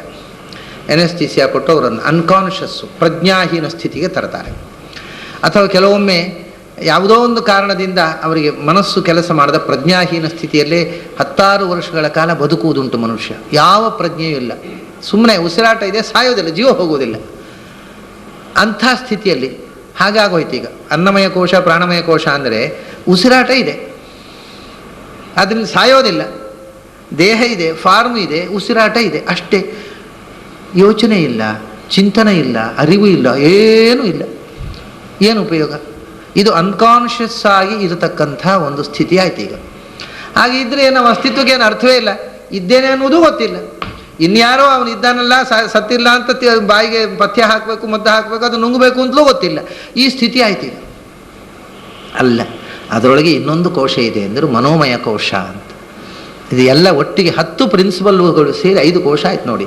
ಪೃಥಿವಿ, ಅಪ್ಪು, ತೇಜಸ್ಸು, ವಾಯು, ಆಕಾಶ, ಮನಸ್ಸು, ಬುದ್ಧಿ, ಅಹಂಕಾರ, ಚಿತ್ತ, ಚೇತನ, ಇವು ಇಷ್ಟು ಸೇರಿ 10 ಸೇರಿ 5 ಕೋಶಗಳಾಯಿತು. ಈಗ ಅನ್ನಮಯ 5 ಸೇರಿ 2 ಕೋಶ ಆಯಿತು. ಅದರ ನಂತರ ಮನಸ್ಸು ಅಂತ ಒಂದು ಬಂತು. ಯೋಚನೆ, ನಾನು ಬದುಕಿದ್ದೇನೆ, ನನಗೆ ಯೋಚಿಸುವ ಶಕ್ತಿ ಇದೆ, ನಾನು ನೋಡುವುದು, ನಾನು ಕೇಳುವುದು, ನಾನು ಉಣ್ಣುವುದು, ನಾನು ಮಾಡುವುದು, ಈ ಚಿಂತನವನ್ನು ಕೊಡ್ತಕ್ಕಂಥ ಒಂದು ಮೆಂಟಲ್ ಶೆಲ್ ಒಂದು ಒಳಗಿನಿಂದ ನಿರ್ಮಾಣ ಆಯಿತು. ಇದನ್ನು ಮನಸ್ಸು, ಬುದ್ಧಿ, ಅಹಂಕಾರ ಇದು 3 ಒಟ್ಟಿಗೆ ಸೇರಿ ಹೇಗೆ ಅಗ್ನಿ, ವಾಯು, ಆಕಾಶ ಸೇರಿ ಪ್ರಾಣಮಯ ಕೋಶ ಆಯಿತೋ, ಹಾಗೆ ಮನಸ್ಸು, ಬುದ್ಧಿ, ಅಹಂಕಾರ ಇದು 3 ಸೇರಿ ಮನೋಮಯ ಕೋಶ. ಅದರಲ್ಲಿ ಯೋಚನೆ, ನಾನು ಅನ್ನೋ ಸೆಲ್ಫ್ ಆಫ್ ಅದು ಅವೇರ್ನೆಸ್ ಆಫ್ ದ ಸೆಲ್ಫ್, ಆಮೇಲೆ ನಾನು ಅನ್ನುವ ಪ್ರಜ್ಞೆ, ಯೋಚನೆ, ನಿರ್ಧಾರ, ಇದೆಲ್ಲ ಒಳಗಿನಿಂದ ನಡೀತಾ ಇದೆ. ಅದು ಬೇಕು ಬೇಡ ಅನ್ನುವ ಬಯಕೆ, ಬೇಕು ಬೇಡು ಅನ್ನುವ ಸಂಶಯ, ಇದು ಬೇಕು ಅದು ಬೇಡ ಅನ್ನುವ ನಿರ್ಧಾರ, ಇದು ನನಗೆ ಅದು ನಿನಗೆ ಅನ್ನುವ ಈ ನಾನು ನೀನು ಅನ್ನುವ ಪ್ರಜ್ಞೆ, ಇದೆಲ್ಲ ಒಳಗಿಂದ ಬೆಳೆಯಿತು. ಇದು ಮನೋಮಯ ಕೋಶ. ಇದು ಇಲ್ಲದೇ ಇದ್ದರೆ ಬರೇ ಉಸಿರಾಡಿಕೊಂಡಿದ್ದೇನು ಉಪಯೋಗ? ಯಾವ ಯೋಚನೆ, ಉಸಿರಾಡ್ತಾ ಇದ್ದೇನೆ ಅನ್ನುವ ಎಚ್ಚರವೂ ಇಲ್ಲದೆ ಉಸಿರಾಡಿಕೊಂಡಿದ್ದೇನು ಉಪಯೋಗ? ಹಾಗಾಗಿ ಜೀವಕ್ಕೆ ಅರ್ಥ ಬರುವುದು ಮನೋಮಯ ಕೋಶದಿಂದ. ಇನ್ನೂ ನೀವು ಬೇರೆ ಯೋಚನೆ ಮಾಡಿದರೆ ದೇಹ ಬಂತು. ದೇಹ ಅನ್ನೋದು ನಮಗೆ ಅಧಿಷ್ಠಾನ ಯಾವುದಂದರೆ ನಮ್ಮ ಕ್ರಿಯೆ ಮಾಡುವುದಕ್ಕೆ ಅಧಿಷ್ಠಾನ. ಆ ಶರೀರ ಪುರುಷ ಅಂತ ಇದು ಶರೀರ ಪುರುಷ ಅಂತ ಒಬ್ಬ ಇದ್ದಾನೆ. ನಮಗೆ ಶರೀರ ಇರುವುದರಿಂದ ನಾವು ಮಾತನಾಡುವುದು, ಆದರೆ ಶರೀರ ಇಲ್ಲದೇ ಇದ್ದರೆ ಮಾತೇ ಆಡುವುದು ಸಾಧ್ಯ ಇರಲಿಲ್ಲ. ಅದರಿಂದ ನಮ್ಮ ಮುಂದಿನ ಕ್ರಿಯೆ ಶರೀರ ಪುರುಷನ ಒಳಗೆ ಪ್ರಾಣಮಯ ಕೋಶದಲ್ಲಿ ಛಂದಃ ಪುರುಷ ಇದ್ದಾನೆ. ಅದರ ನಂತರ ಮನೋಮಯ ಕೋಶ, ಪ್ರಾಣಮಯ ಕೋಶದಲ್ಲಿ ಛಂದಃ ಪುರುಷ. ಶರೀರ ಪುರುಷ ದೇಹದಲ್ಲಿ ಶರೀರ ಇರುವುದರಿಂದ ನಮಗೆ ಮಾತನಾಡುವುದು ಸಾಧ್ಯವಾಯಿತು. ಆದರೆ ಶರೀರ ಇದ್ದದ್ರಿಂದ ಮಾತಾಡಲಿಕ್ಕೆ ಬರಲಿಲ್ಲ. ಪ್ರಾಣಮಯ ಕೋಶ ಇರುವುದರಿಂದ ಟೆಂಪರೇಚರು, ಗಾಳಿ ಮತ್ತು ಸ್ಪೇಸು, ಶಬ್ದ ಉಚ್ಚಾರಕ್ಕೆ ಇದು ಮೂರು ಬೇಕು. ಗಾಳಿ, ಆಕಾಶ, ಗಾಳಿ ಮತ್ತು ಟೆಂಪರೇಚರು, ಇದು ಮೂರು ಇದ್ದಾಗ ಶಬ್ದ ಉಚ್ಚಾರ ಆಯಿತು. ದೇಹ ಶಬ್ದೋಚ್ಚಾರಕ್ಕೆ ಅಧಿಷ್ಠಾನವಾದ ದೇಹ ಅನ್ನಮಯ ಕೋಶ. ಅಲ್ಲಿಂದ ಶಬ್ದಗಳನ್ನು ಉಚ್ಚಾರ ಮಾಡ ಅಂದರೆ ವೇದಾಧ್ಯಯನ, ಮೊದಲು ವೇದಾಧ್ಯಯನಕ್ಕೆ ಅಧಿಷ್ಠಾನವಾದ ಶರೀರ ಪುರುಷ. ಅದರಿಂದ ಪ್ರಾಣಮಯ ಕೋಶದಿಂದ ವೇದಾಧ್ಯಯನ, ಮನೋಮಯ ಕೋಶದಿಂದ ಅರ್ಥ ಅನುಸಂಧಾನ. ಇದು ಒಂದರಿಂದ ಒಂದು. ಮೊದಲು ದೇಹ ಬಲ್ಲದೇ ಇದ್ದರೆ ದೇಹ ಅನ್ನೋದು ಅಧ್ಯಯನಕ್ಕೆ ಅಧಿಷ್ಠಾನ. ಅಲ್ಲಿಂದ ಪ್ರಾಣಮಯ ಕೋಶದಿಂದ ವೇದದ ಶಬ್ದಗಳ ಉಚ್ಚಾರ, ಮನೋಮಯ ಕೋಶದಿಂದ ಅರ್ಥಾನುಸಂಧಾನಕ್ಕೆ ಬಂದೇವೆ ಈಗ ನಾವು. ಆಮೇಲೆ ಮನಸ್ಸು, ಬುದ್ಧಿ, ಅಹಂಕಾರ ಇವು ಅರ್ಥವನ್ನು ಚಿಂತನೆ ಮಾಡಿದವು. ಆ ಅರ್ಥ ಚಿಂತನೆ ಮಾಡಿದರೆ ಮುಗಿಯಲಿಲ್ಲ ಈಗ.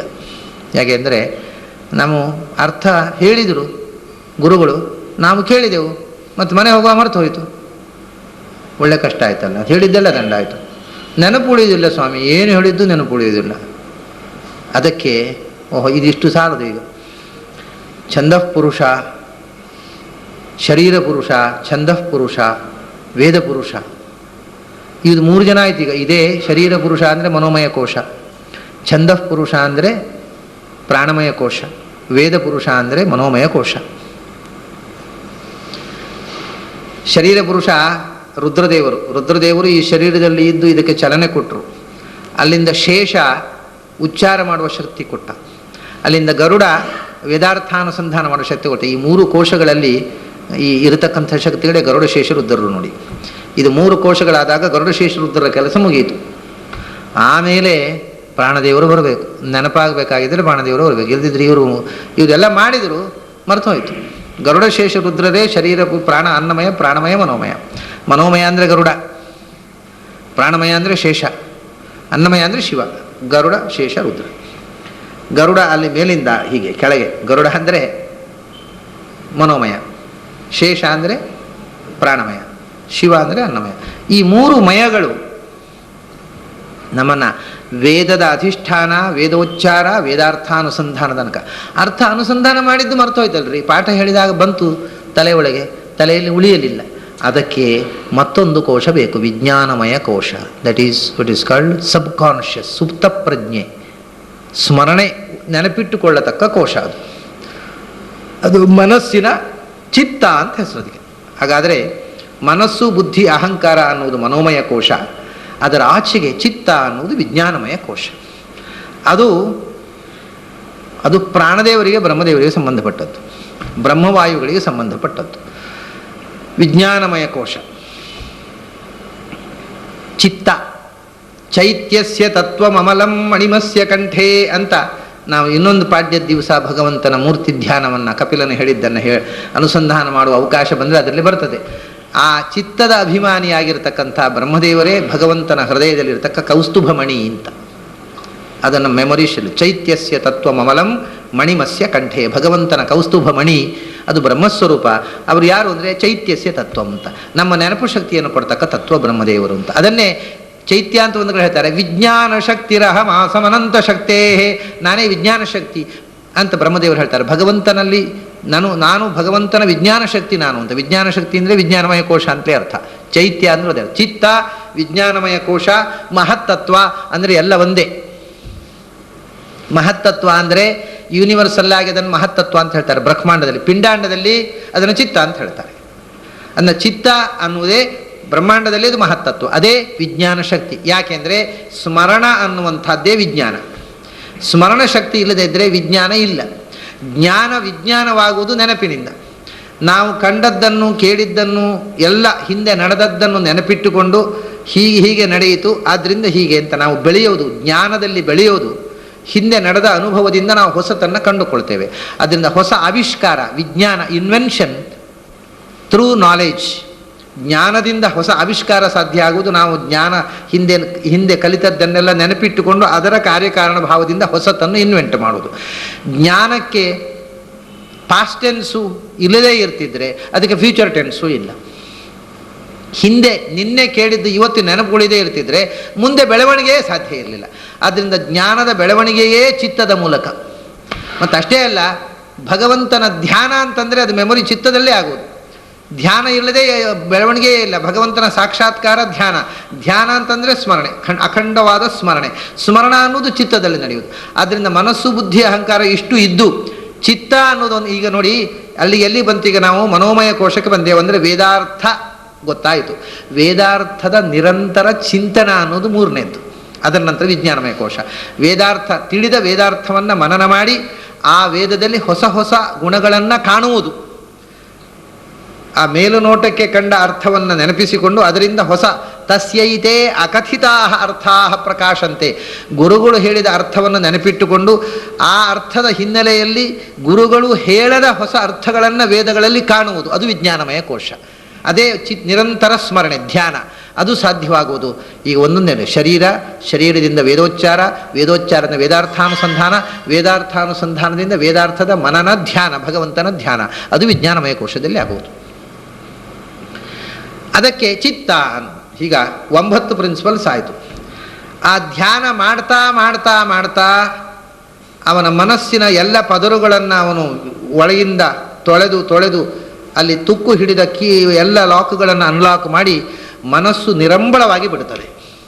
ಆವಾಗ ಮನಸ್ಸಿಗೆ ಕಾಲದ ಬ್ಯಾರಿಯರ್ಸೇ ಇಲ್ಲ. ಪಾಸ್ಟ್ ಫ್ಯೂಚರ್ ಅನ್ನುವುದನ್ನು ಈ ವಿಭಾಗ ಇಲ್ಲದೆ ಎಲ್ಲ ಕಾಲಗಳನ್ನು ವರ್ತಮಾನದಷ್ಟು ಸ್ಪಷ್ಟವಾಗಿ ನಿಚ್ಚಳವಾಗಿ ನೋಡುವ ಶಕ್ತಿ ಮನಸ್ಸಿಗೆ ಬರ್ತದೆ. ಮನಸ್ಸಿನ ಆ ಸ್ಥಿತಿಯೇ ಚೇತನ.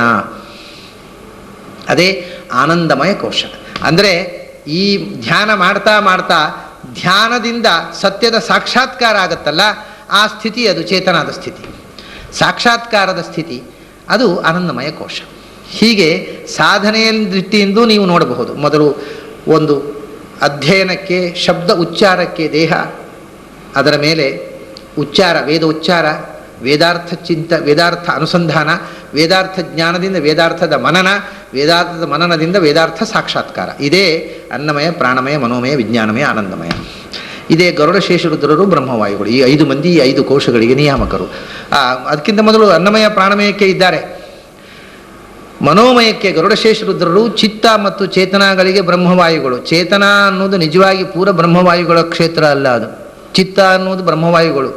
ಚೇತನದಲ್ಲಿ ಚೇತನ ಅನ್ನೋದು ಈಗ ನೋಡಿ ಅದರಲ್ಲಿ ಪಂಚಭೂತ, ಅದು ಮಹತ್ತತ್ವ ಅನ್ನೋದು ಚಿತ್ತ ಅಂತ ಹೇಳಿದೆ ನಾನು. ಚಿತ್ತ ಅಂದರೆ ಮಹತ್ತತ್ವ. ಅದಕ್ಕಿಂತ ಆಚೆಗೆ ಹೋಗಬೇಕು ಚೇತನ ಅಂದರೆ. ಅದೇನು ಅಂದರೆ ಅವ್ಯಕ್ತ ತತ್ವ, ಮೂಲ ಪ್ರಕೃತಿಯ ಅತ್ಯಂತ ಸೂಕ್ಷ್ಮ ಸ್ಥಿತಿ.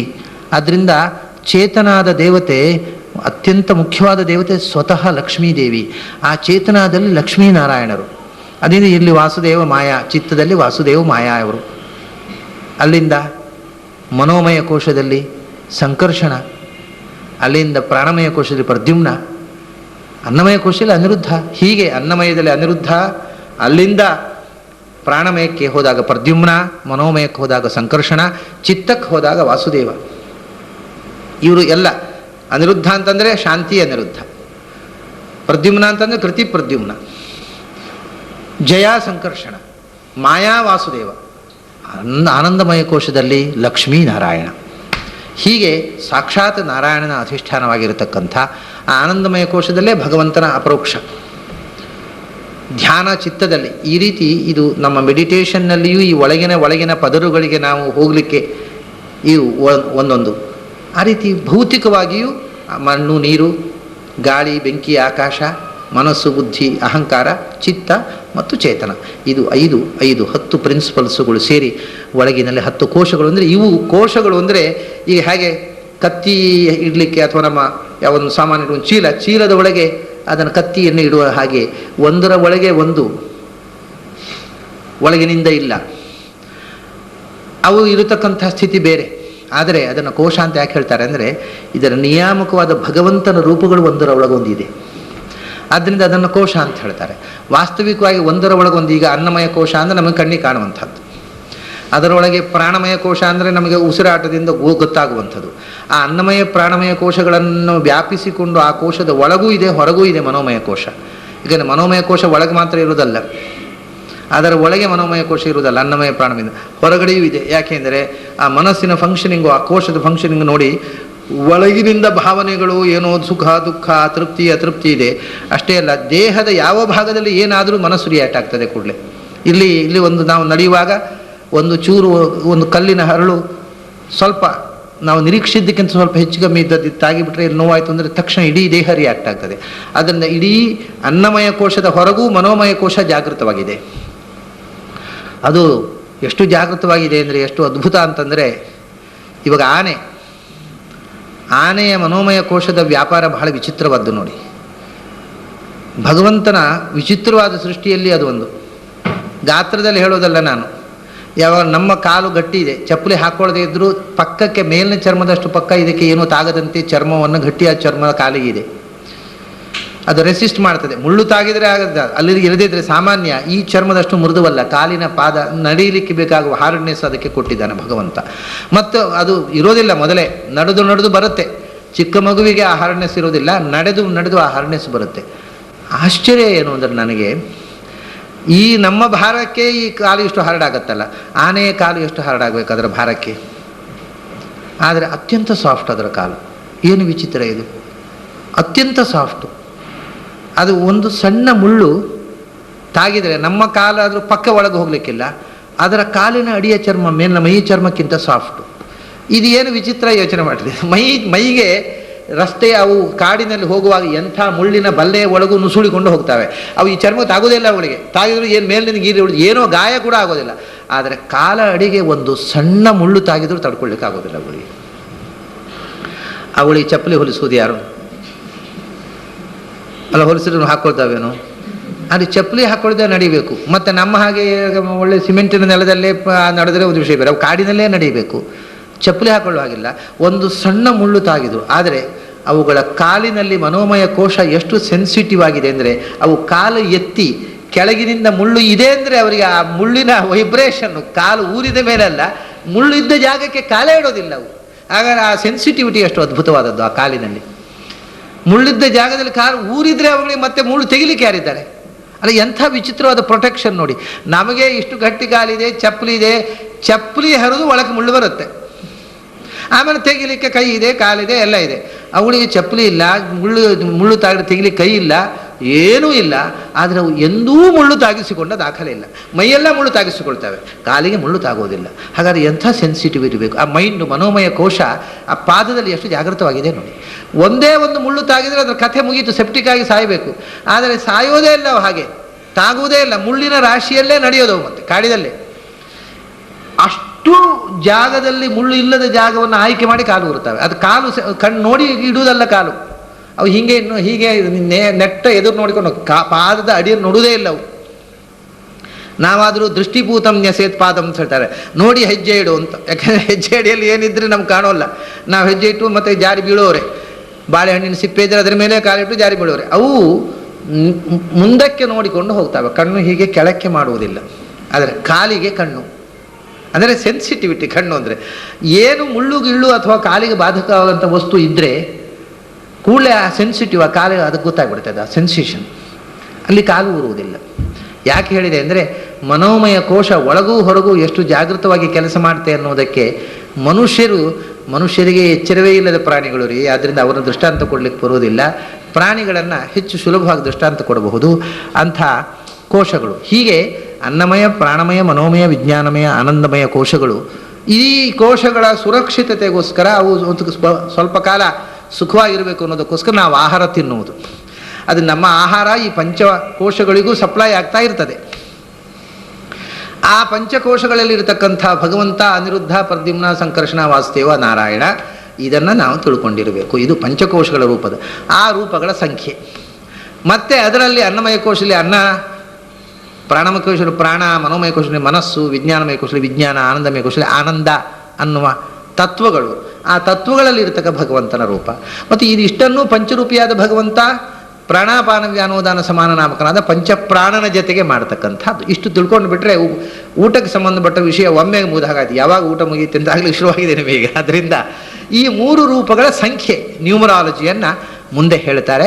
ಆ 3 ಸಂಖ್ಯೆಯನ್ನು ತಿಳ್ಕೊಂಡು ಒಟ್ಟು ಭಗವದ್ ರೂಪಗಳು ಎಷ್ಟು ಅಂತ ಒಂದು ಲೆಕ್ಕ ತೆಗೆದು ಬಿಟ್ಟರೆ ಆಮೇಲೆ ನ್ಯೂಮರಾಲಜಿ, ಭೋಜನದ ನ್ಯೂಮರಾಲಜಿ ಮುಗಿಯುತ್ತೆ. ಅದನ್ನು ನಾಳೆ ದಿವಸ ಸೇರಿದಾಗ ನೋಡೋಣ. ಅಲ್ಲಿ ತನಕ ನಿಮಗೆಲ್ಲ ಅಭಿನಂದನೆಗಳು ಮತ್ತು ನಮಸ್ಕಾರ.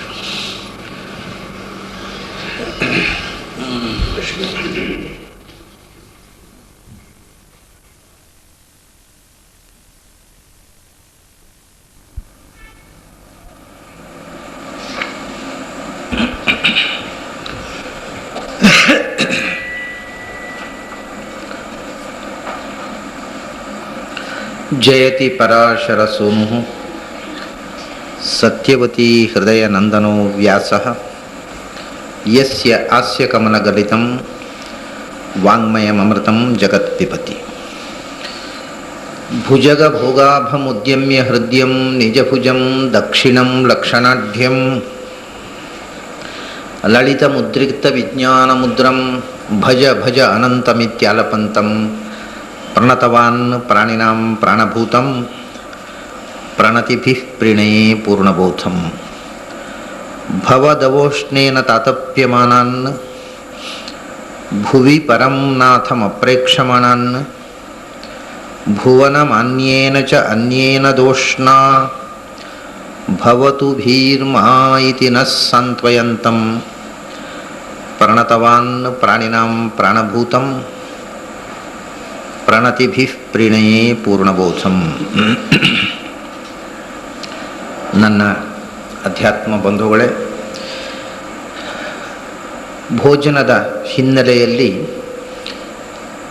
ನಾವು ಮಾಡಬೇಕಾದ ಅನುಸಂಧಾನದ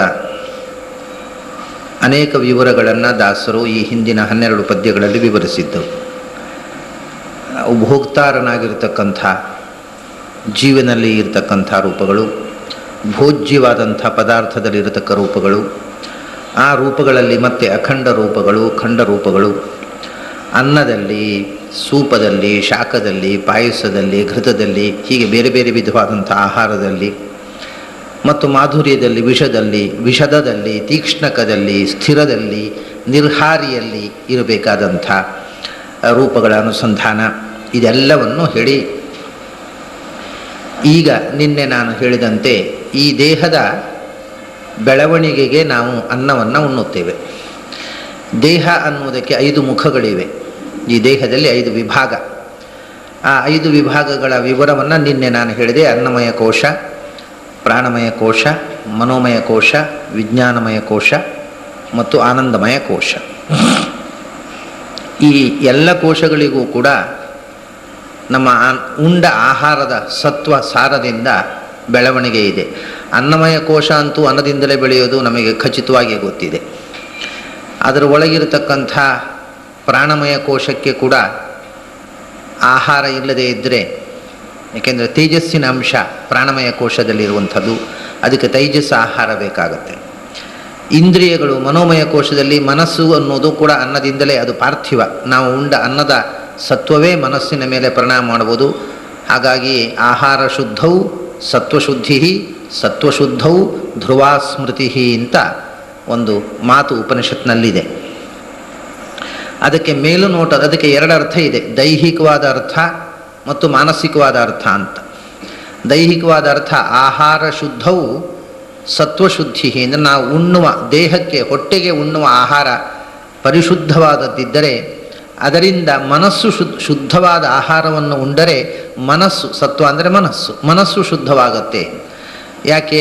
ನಾವು ಉಣ್ಣುವ ಆಹಾರದ ಸೂಕ್ಷ್ಮಾಂಶವೇ ಮನಸ್ಸಿಗೆ ಹೋಗಿ ಸೇರುವಂಥದ್ದು. ಆದ್ದರಿಂದ ಆಹಾರದಲ್ಲಿ ದೋಷ ಇದ್ದರೆ ಅದು ಮನಸ್ಸಿಗೆ ಹೋಗಿ ಸೇರಿದಾಗ ಮನಸ್ಸನ್ನು ಕಲುಷಿತಗೊಳಿಸುತ್ತೆ. ಕೆಟ್ಟ ಭಾವನೆಗಳು, ಕಾಮಕ್ರೋಧಾದಿಗಳು ಮನಸ್ಸಿನಲ್ಲಿ ಬೆಳೆಯುವ ಸಾಧ್ಯತೆ ಇದೆ. ಅದಕ್ಕೋಸ್ಕರ ಮನಸ್ಸು ಶುದ್ಧವಾಗಿರಬೇಕಾಗಿದ್ದರೆ, ಸಾತ್ವಿಕವಾಗಿರಬೇಕಾಗಿದ್ದರೆ ಸಾತ್ವಿಕ ಆಹಾರವನ್ನು ಉಣ್ಣಬೇಕು ಅಂತನ್ನುವುದನ್ನು ಗೀತೆಯಲ್ಲಿ ಕೃಷ್ಣ ವಿವರಿಸಿದ್ದ. ಮನಸ್ಸು ಶುದ್ಧವಾದರೆ ಧ್ರುವ ಸ್ಮೃತಿ ಅಂತಂದರು. ಭಗವಂತನ ನೆನಪು ಮನಸ್ಸಿನಲ್ಲಿ ಸ್ಥಿರವಾಗಿ ನಿಲ್ಲುತ್ತೆ ಅಂತಂದರು. ಇದು ಒಂದು ಮುಖವಾದ ಅರ್ಥ.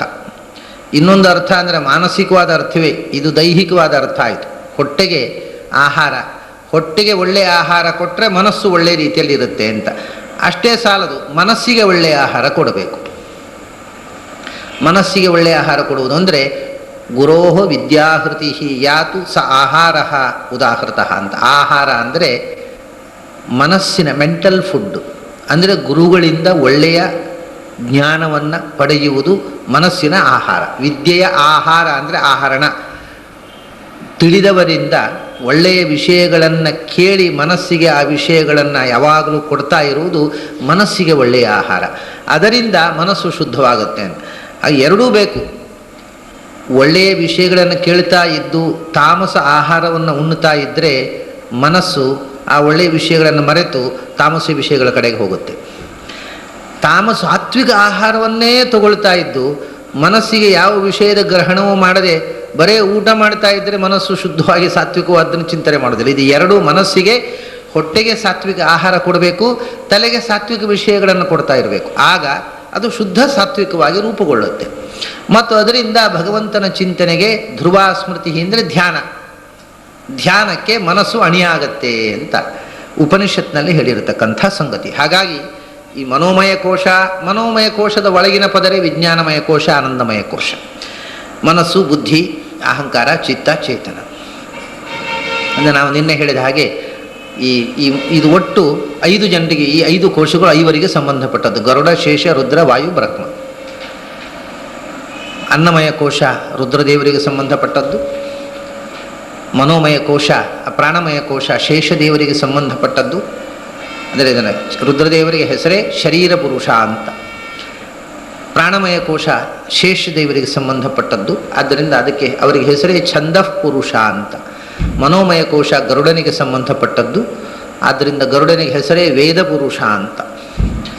ಆಮೇಲೆ ಈ ಚಿತ್ತ ಅನ್ನತಕ್ಕಂಥದ್ದು ಚತುರ್ಮುಖನಿಗೆ ಮತ್ತು ವಾಯುದೇವರಿಗೆ ಸಂಬಂಧಪಟ್ಟದ್ದು, ಅವರಿಗೆ ಹೆಸರು ಸಂವತ್ಸರ ಪುರುಷ ಅಂತ.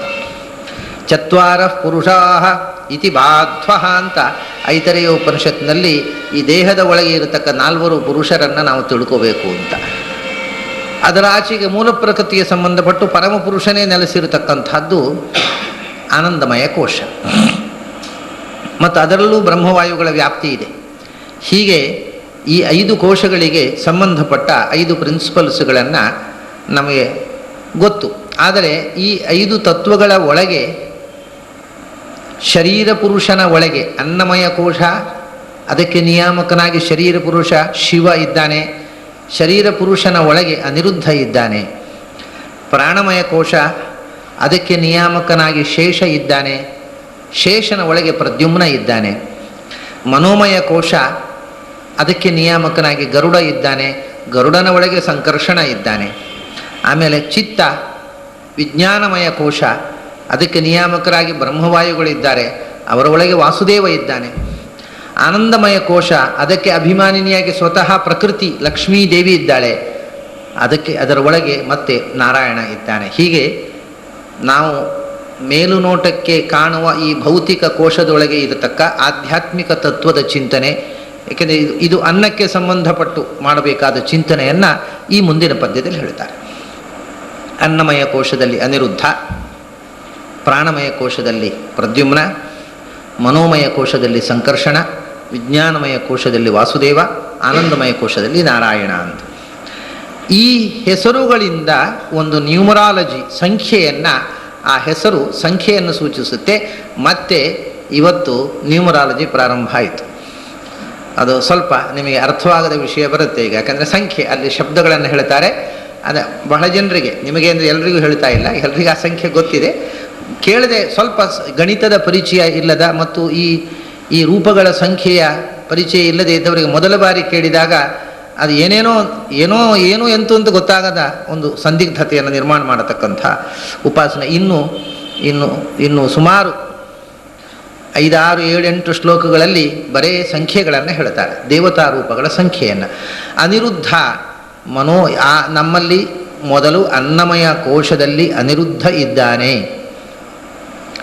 ಇವಾಗ ಅನಿರುದ್ಧನ ರೂಪಗಳು ಎಷ್ಟು ಅನ್ನಮಯ ಕೋಶದಲ್ಲಿ, ಅದನ್ನು ಆ ಶಬ್ದವೇ ಹೇಳ್ತದೆ ಅಂತಾರೆ. ಅನಿರುದ್ಧ ಅನ್ನುವ ಅಕ್ಷರದಿಂದ ನೀವು ಅದನ್ನು ಸಂಖ್ಯೆಯಾಗಿ ಪರಿವರ್ತಿಸಿದರೆ ಎಷ್ಟೋ ಅಷ್ಟು ರೂಪಗಳು ಅಂತಂದರು. ಅದು ಎಷ್ಟು ಅಂದರೆ 62,251 ರೂಪದಿ ಸಾರಭೋಕ್ತ ಅನಿರುದ್ಧ ದೇವನು ಅನ್ನಮಯ ನೆನಪ ಅಂತಂದು ಅರ್ಥಪದ. 62,000 6 2 ಅಂದರೆ 6 ಇಂಟು 2 ಅಲ್ಲ, 6 ಪ್ಲಸ್ 2 8,000 ಮೇಲೆ 251 8,251 ರೂಪದಿ ಸಾರಭೋಕ್ತ ಅನಿರುದ್ಧ ದೇವನು ಅನ್ನಮಯ ನೆನಪ ಅಂತ. ಅನ್ನಮಯ ಕೋಶದಲ್ಲಿ ಇದ್ದ ಅನಿರುದ್ಧ ರೂಪ ಅದು 8,251 ರೂಪಗಳು ಅನ್ನಮಯ ಕೋಶದಲ್ಲಿ ಅನಿರುದ್ಧನ ಇಷ್ಟು ರೂಪಗಳಿವೆ ಅಂತ ಹೇಳಿದರು. ಇದು ಅನಿರುದ್ಧ ಅನ್ನುವ ಶಬ್ದದಿಂದಲೇ ಬಂದಂಥ ಸಂಖ್ಯೆ. ಆ ಅಂದರೆ 1, ನೀ ಅಂದರೆ ತಾಥ ದಾಧ ನ 5ನೇ ಅಕ್ಷರ 5, ಹಾಗಾದರೆ 51 ಆಯಿತು. ಆಮೇಲೆ ರು ಅಂದರೆ 2, ಅದರ ಹಿಂದೆ ಬರಿತಾ ಬಂದೆವು ನಾವು, ಏಕಾದಶಕ ಶತಕಕ್ಕೆ ಬಂದೆವು 2, 251 ಆಯಿತು. ಆಮೇಲೆ ಕೊನೆಗೆ ಉಳಿದದ್ದು ಧ ಅಂದರೆ 2 ಧಕಾರಗಳಿವೆ ಅಲ್ಲಿ. ತಾಥ ದಾಧ 4, ಮತ್ತೊಂದು ಧ 4 ಪ್ಲಸ್ 4 8. ಹಾಗಾದರೆ ಧ ಅಂತನ್ನುವ ಒತ್ತಕ್ಷರದಿಂದ 8 ಅನ್ನೋ ಸಂಖ್ಯೆ. ಧ 4 ಮತ್ತೆ ಪುನಃ ಮತ್ತೊಂದು ಧ 4 8. ಸಾಮಾನ್ಯ ನಿಮಗೊಂದು ಸಂಶಯ ಬರಬಹುದು, ಅನಿರುದ್ಧ ಅಂತ ಬರೆಯುವಾಗ ದಾ ಬರೆದು ಧಾ ಒತ್ತು ಕೊಡುವುದು. ಹಾಗಾದರೆ ತಾಥ ದಾ ಮತ್ತು ಧಾ ಅಂದರೆ 3, ಧಾ ಅಂದರೆ 4, 7 ಆಗಬೇಕಲ್ವ, 8 ಹೇಗಾಯಿತು ಅಂತ. ಹೌದು, ಬರೆಯುವಾಗ ದಾ ಬರೆದು ಧಾ ಬರೆಯುವುದು, ಧಾ ಬರೆದು ಧಾ ಬರೆಯುವುದಿಲ್ಲ. ಸಂಸ್ಕೃತದಲ್ಲಿ ಬರೆಯುವುದು ದಾ ಬರೆದು ಧಾ ಒತ್ತು ಕೊಡೋದು, ಕನ್ನಡದಲ್ಲಿ ಬರೆಯುವಾಗಲೂ ದಾ ಬರೆದು ಧಾ ಒತ್ತು ಕೊಡೋದು ಹೊರತು 2 ಧಾ ಬರೆಯುವುದಿಲ್ಲ. ಆದರೆ ಒಂದು ಮಹಾಪ್ರಾಣ ಆದಾಗ ಅದರ ಒತ್ತಿನ ಅಕ್ಷರವೂ ಮಹಾಪ್ರಾಣ ಆಗಿಬಿಡುತ್ತೆ. ಅದು ನಿಮಗೆ ಇದಕ್ಕೆ ಒಂದು ಉದಾಹರಣೆ ಕೊಡಬೇಕಾಗಿದ್ದರೆ, ಲೋಕದಲ್ಲಿ ಇಲ್ಲ, ಅದರಿಂದ ನಾವು ದಾನೆ ಬರೀತೇವೆ, ಅದರ ಉಚ್ಚಾರದಲ್ಲಿ ಏನಾಗುತ್ತೆ ಅಂದರೆ ಅದು 2 ಮಹಾಪ್ರಾಣವಾಗಿ ಬಿಡುತ್ತೆ. ಒಂದು ಮಹಾಪ್ರಾಣವನ್ನು ಉಚ್ಚರಿಸುವಾಗ 2 ಮಹಾಪ್ರಾಣದಾಗಿಯೇ ಬಿಡುತ್ತೆ. ಅದಕ್ಕೆ ನಿಮಗೆ ಗಾಯತ್ರಿಯಲ್ಲಿ ತತ್ಸವಿತುರ್ವರೆಣ್ಯಂ ಅಂತಿದೆ. ತತ್ಸವಿತು ಅನ್ನುವಲ್ಲಿ ತತ್ ಸವಿತು ಅಂತ. ತಾ ಅನ್ನುವುದು ಅಲ್ಪಪ್ರಾಣ ಅಕ್ಷರ ಇರುವುದಲ್ಲಿ, ಆದರೆ ನಿಜವಾದ ವೈದಿಕ ಉಚ್ಚಾರ ಹೇಗೆ ಗೊತ್ತೋ, ತಥ್ ಅಂತ. ತತ್ ಅಲ್ಲ, ತಥ್. ಯಾಕೆಂದರೆ ಮುಂದಿನದ್ದು ಮಹಾಪ್ರಾಣ, ಆದ್ದರಿಂದ ಅದರ ಅದರ ಪಕ್ಕದಲ್ಲಿರ್ತಕ್ಕ ಅಕ್ಷರವೂ ಮಹಾಪ್ರಾಣವಾಗಿ ಬಿಡುತ್ತದೆ ವೇದದಲ್ಲಿ. ತತ್ಸ್ ಸವಿತುರು ವರೆಣ್ಯಂ ತಥ್ ಸವಿತು ಅಂತ. ಹೀಗೆ ತಕಾರವನ್ನು ಥಕಾರವಾಗಿ ಉಚ್ಚಾರ ಮಾಡ್ತಾರೆ ವೇದದಲ್ಲಿ. ಮುಂದಿನ ಅಕ್ಷರ ಮಹಾಪ್ರಾಣ ಇದ್ದರೆ ಅದರ ಒತ್ತಕ್ಷರವನ್ನು ಮಹಾಪ್ರಾಣವಾಗಿಯೇ ಬರೀತಾರೆ, ತಥ್ ಸವಿತು ಅಂತ. ಹಾಗೆ ಆ ರೀತಿಯಿಂದ ಮುಂದಿನ ಅಕ್ಷರ ಮಹಾಪ್ರಾಣ ಆದ್ದರಿಂದ ಆ ಒತ್ತಕ್ಷರವನ್ನು 2 ಮಹಾಪ್ರಾಣವಾಗಿ ತಗೊಂಡು 8 ಅಕ್ಷರ ಅಂತ ತಗೊಂಡ್ರು. ಹಾಗಾಗಿ ಧ ಅಂದರೆ 8, ರು ಅಂದರೆ 2, ನೀ ಅಂದರೆ 5, ಆ ಅಂದರೆ 1. ಹಾಗಾಗಿ 8,251 ಅನ್ನುವುದು ಅನಿರುದ್ಧ ಅನ್ನುವ ಶಬ್ದದಿಂದ ಬರುವ ಸಂಖ್ಯೆ. ಅಷ್ಟು ರೂಪಗಳಿರುವುದರಿಂದಲೇ ಆ ರೂಪಕ್ಕೆ ಅನಿರುದ್ಧ ಅಂತ ಹೆಸರು ಅಂತಂದರು. ಹಾಗಾಗಿ ಅನಿರುದ್ಧ ಅನ್ನುವುದಕ್ಕೆ ಒಂದು ಆ ಹೆಸರು ಬರುವುದಕ್ಕೆ ದೇರ್ ಆರ್ 2 ರೀಸನ್ಸ್. ಒಂದು ಎಟಿಮೊಲಾಜಿಕಲ್, ಮತ್ತೊಂದು ನ್ಯೂಮರಾಲಜಿಕಲ್. ನ್ಯೂಮರಾಲಜಿಯಲ್ಲೂ ಆ ಹೆಸರು ಕರೆಕ್ಟು, ಎಟಿಮಾಲಜಿಯಲ್ಲೂ ಆ ಹೆಸರು ಕರೆಕ್ಟ್. 62,000 ಮೇಲೆ 251 ರೂಪದಿ ಸಾರಭೋಕ್ತ ಅನಿರುದ್ಧ ದೇವನು. ಅವನು ದೇಹದೊಳಗಿದ್ದು ಈ ಅನ್ನಮಯ ಕೋಶದಲ್ಲಿ ಇದ್ದು ಈ ಅನ್ನವನ್ನು ನಮ್ಮ ಅನ್ನಮಯ ಕೋಶದಲ್ಲಿ ವ್ಯಾಪಿಸಿ ಅದು ಪೋಷಣೆ ಆಗುವಂತೆ ಮಾಡ್ತಾ ಅವನು ಆ ಅನ್ನದ ಸಾರವನ್ನು ಮಾತ್ರ, ಅದರ ಶುಭ ರಸವನ್ನು ಮಾತ್ರ ಸ್ವೀಕಾರ ಮಾಡ್ತಾನೆ. ಸಾರಭೋಕ್ತ ಅನಿರುದ್ಧ ದೇವನು ಅನ್ನಮಯ ನೆನಪ. ಆಮೇಲೆ ಅದರ ಒಳಗೆ ಪ್ರಾಣಮಯ ಕೋಶ, ಅದರಲ್ಲಿ ಪ್ರದ್ಯುಮ್ನ ಇದ್ದಾನೆ. ಅವನು ಎಷ್ಟು ಸಂಖ್ಯೆಯಲ್ಲಿದ್ದಾನೆ? 3,2,500 ಮೇಲೆ 3,40 ರೂಪದಿ ತೋರುದಿಹ ಪ್ರದ್ಯುಮ್ನ ಜಗದೊಳು ಪ್ರಾಣಮಯನಾಗಿ ಅಂತ. ಪ್ರಾಣಮಯನಾಗಿ ಪ್ರದ್ಯುಮ್ನ ಪ್ರಾಣಮಯ ಕೋಶದಲ್ಲಿ ಸನ್ನಿಹಿತನಾಗಿದ್ದಾನೆ. ಎಷ್ಟು ರೂಪದಿಂದ ಅಂದರೆ ಪ್ರದ್ಯುಮ್ನ ಅನ್ನುವುದನ್ನು ಸಂಖ್ಯೆಯಾಗಿ ಪರಿವರ್ತನೆ ಮಾಡಿ ಅಷ್ಟೇ ರೂಪದಿಂದ ಅಂದರು. ಮ್ನ ಅಂತನ್ನುವಂಥದ್ದು ಹೇಗೆ ವಿಷ್ಣು ಅನ್ನುವುದನ್ನು ವಿಷಾಣ ಅಂತ ನಾವು ಪ್ರತ್ಯೇಕವಾಗಿ ಪರಿಗಣನೆ ಮಾಡ್ತೇವೆ, ಹಾಗೆಯೇ ಅದನ್ನು ಮಾ ಮತ್ತು ನಾ ಎರಡು ಅಕ್ಷರವಾಗಿ ಪರಿಗಣನೆ. ಕೃಷ್ಣ ಅಂದರೆ ಕೃಷಾಣ, ಸಂಕರ್ಷಣ ಅನ್ನುವಲ್ಲಿ ಸಂಕರಾಷಾಣ. ಹಾಗೆ ಪ್ರದ್ಯುಮ್ನ ಅನ್ನುವಲ್ಲಿ ಮಾ ಅನ್ನುವುದು ಮನ ಮನ ಅನ್ನುವುದಕ್ಕೆ ಎರಡು ಅಕ್ಷರವಾಗಿ ಪರಿಗಣಿಸಿದರೆ ಮಾ ಅನ್ನುವುದು ಪಾಫ ಬಾಭ ಮಾ, ನ ಅನ್ನುವುದು ತಾಥ ದಾಧಾನ ಐದನೇ ಅಕ್ಷರ.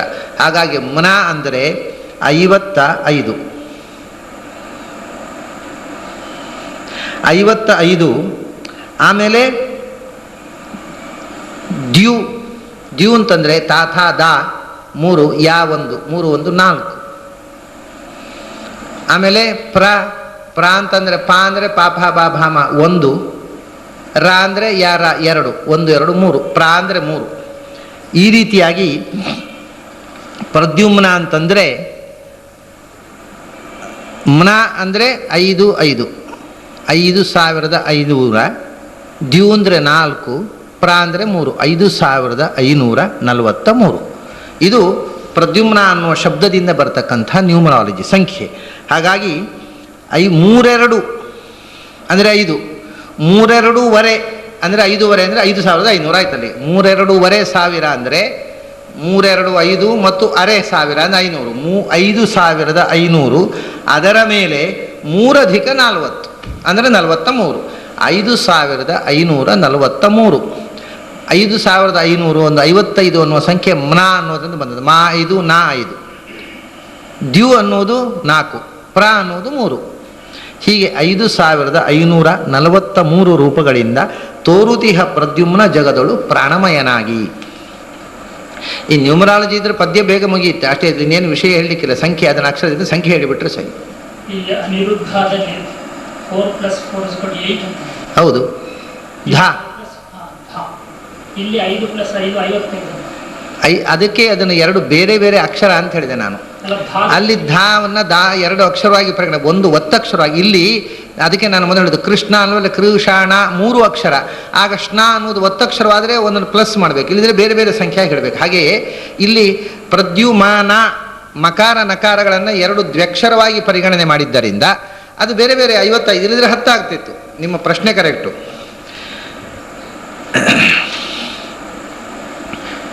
ಈಗ 2 ರೂಪಗಳು ಆಯಿತು. ಇನ್ನು ಮನೋಮಯ ಕೋಶದಲ್ಲಿ ಸಂಕರ್ಷಣ ಇದ್ದಾನೆ. ಸಂಕರ್ಷಣ ಎಷ್ಟು ರೂಪದಿಂದ ಇದ್ದಾನೆ? ಸಂಕರ್ಷಣ ಅಂದರೆ ಎಷ್ಟೋ ಅಷ್ಟು ರೂಪದಿಂದ. ಸಂಕರ್ಷಣ ಅನ್ನುವಲ್ಲಿ ಣ ಅಂದರೆ 5,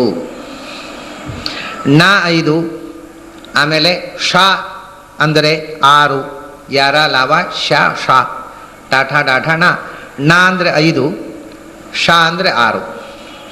ಆಮೇಲೆ ಸಂಕ ರು, ರು ಅಂದರೆ 2,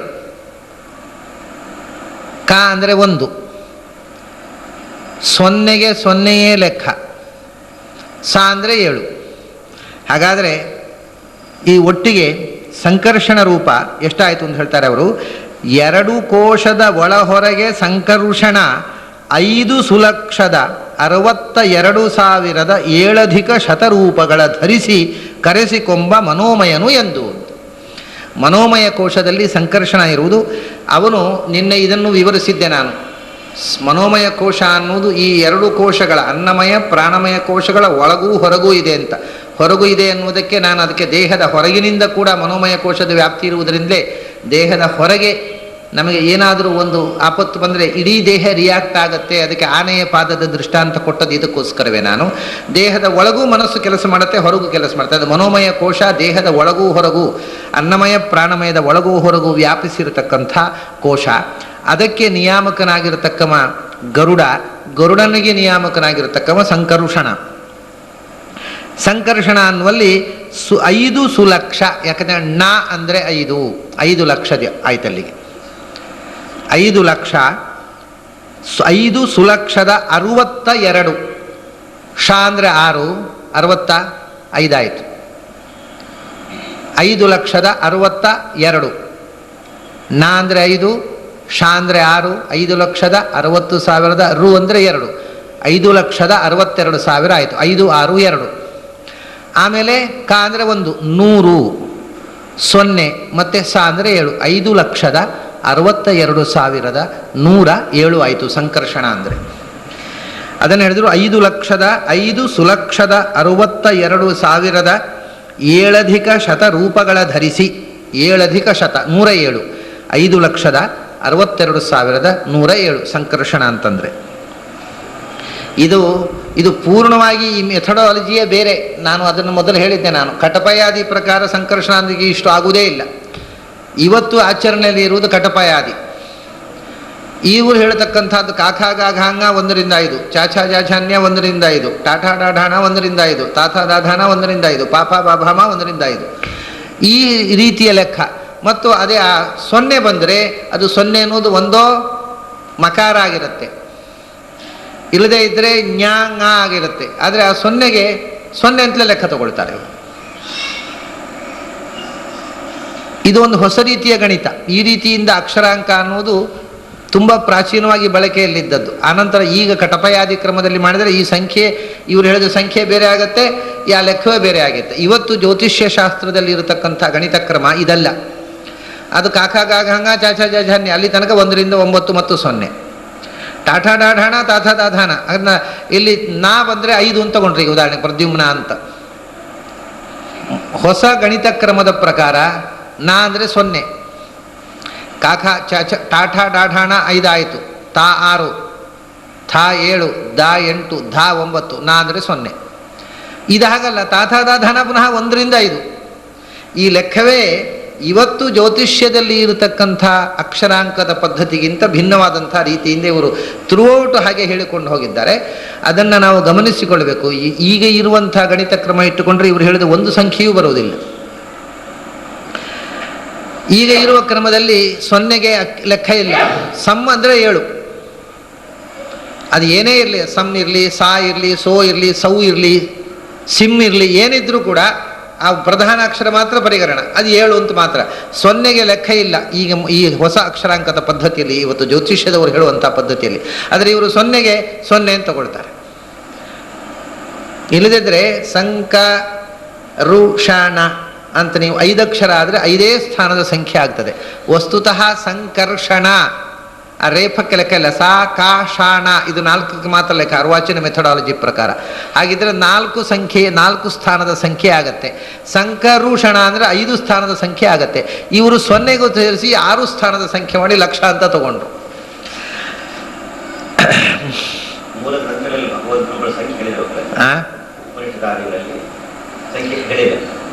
ಈ ಸಂಖ್ಯೆಯನ್ನು ಅಂದರೆ ಆಚಾರ್ಯರಾಗಲಿ ಉಪನಿಷತ್ನಲ್ಲಾಗಲಿ ಈ ಸಂಖ್ಯೆ ಇಲ್ಲ. ಅದನ್ನು ಬೇರೆ ಗ್ರಂಥಗಳನ್ನು ಕೋಟ್ ಮಾಡ್ತಾರೆ.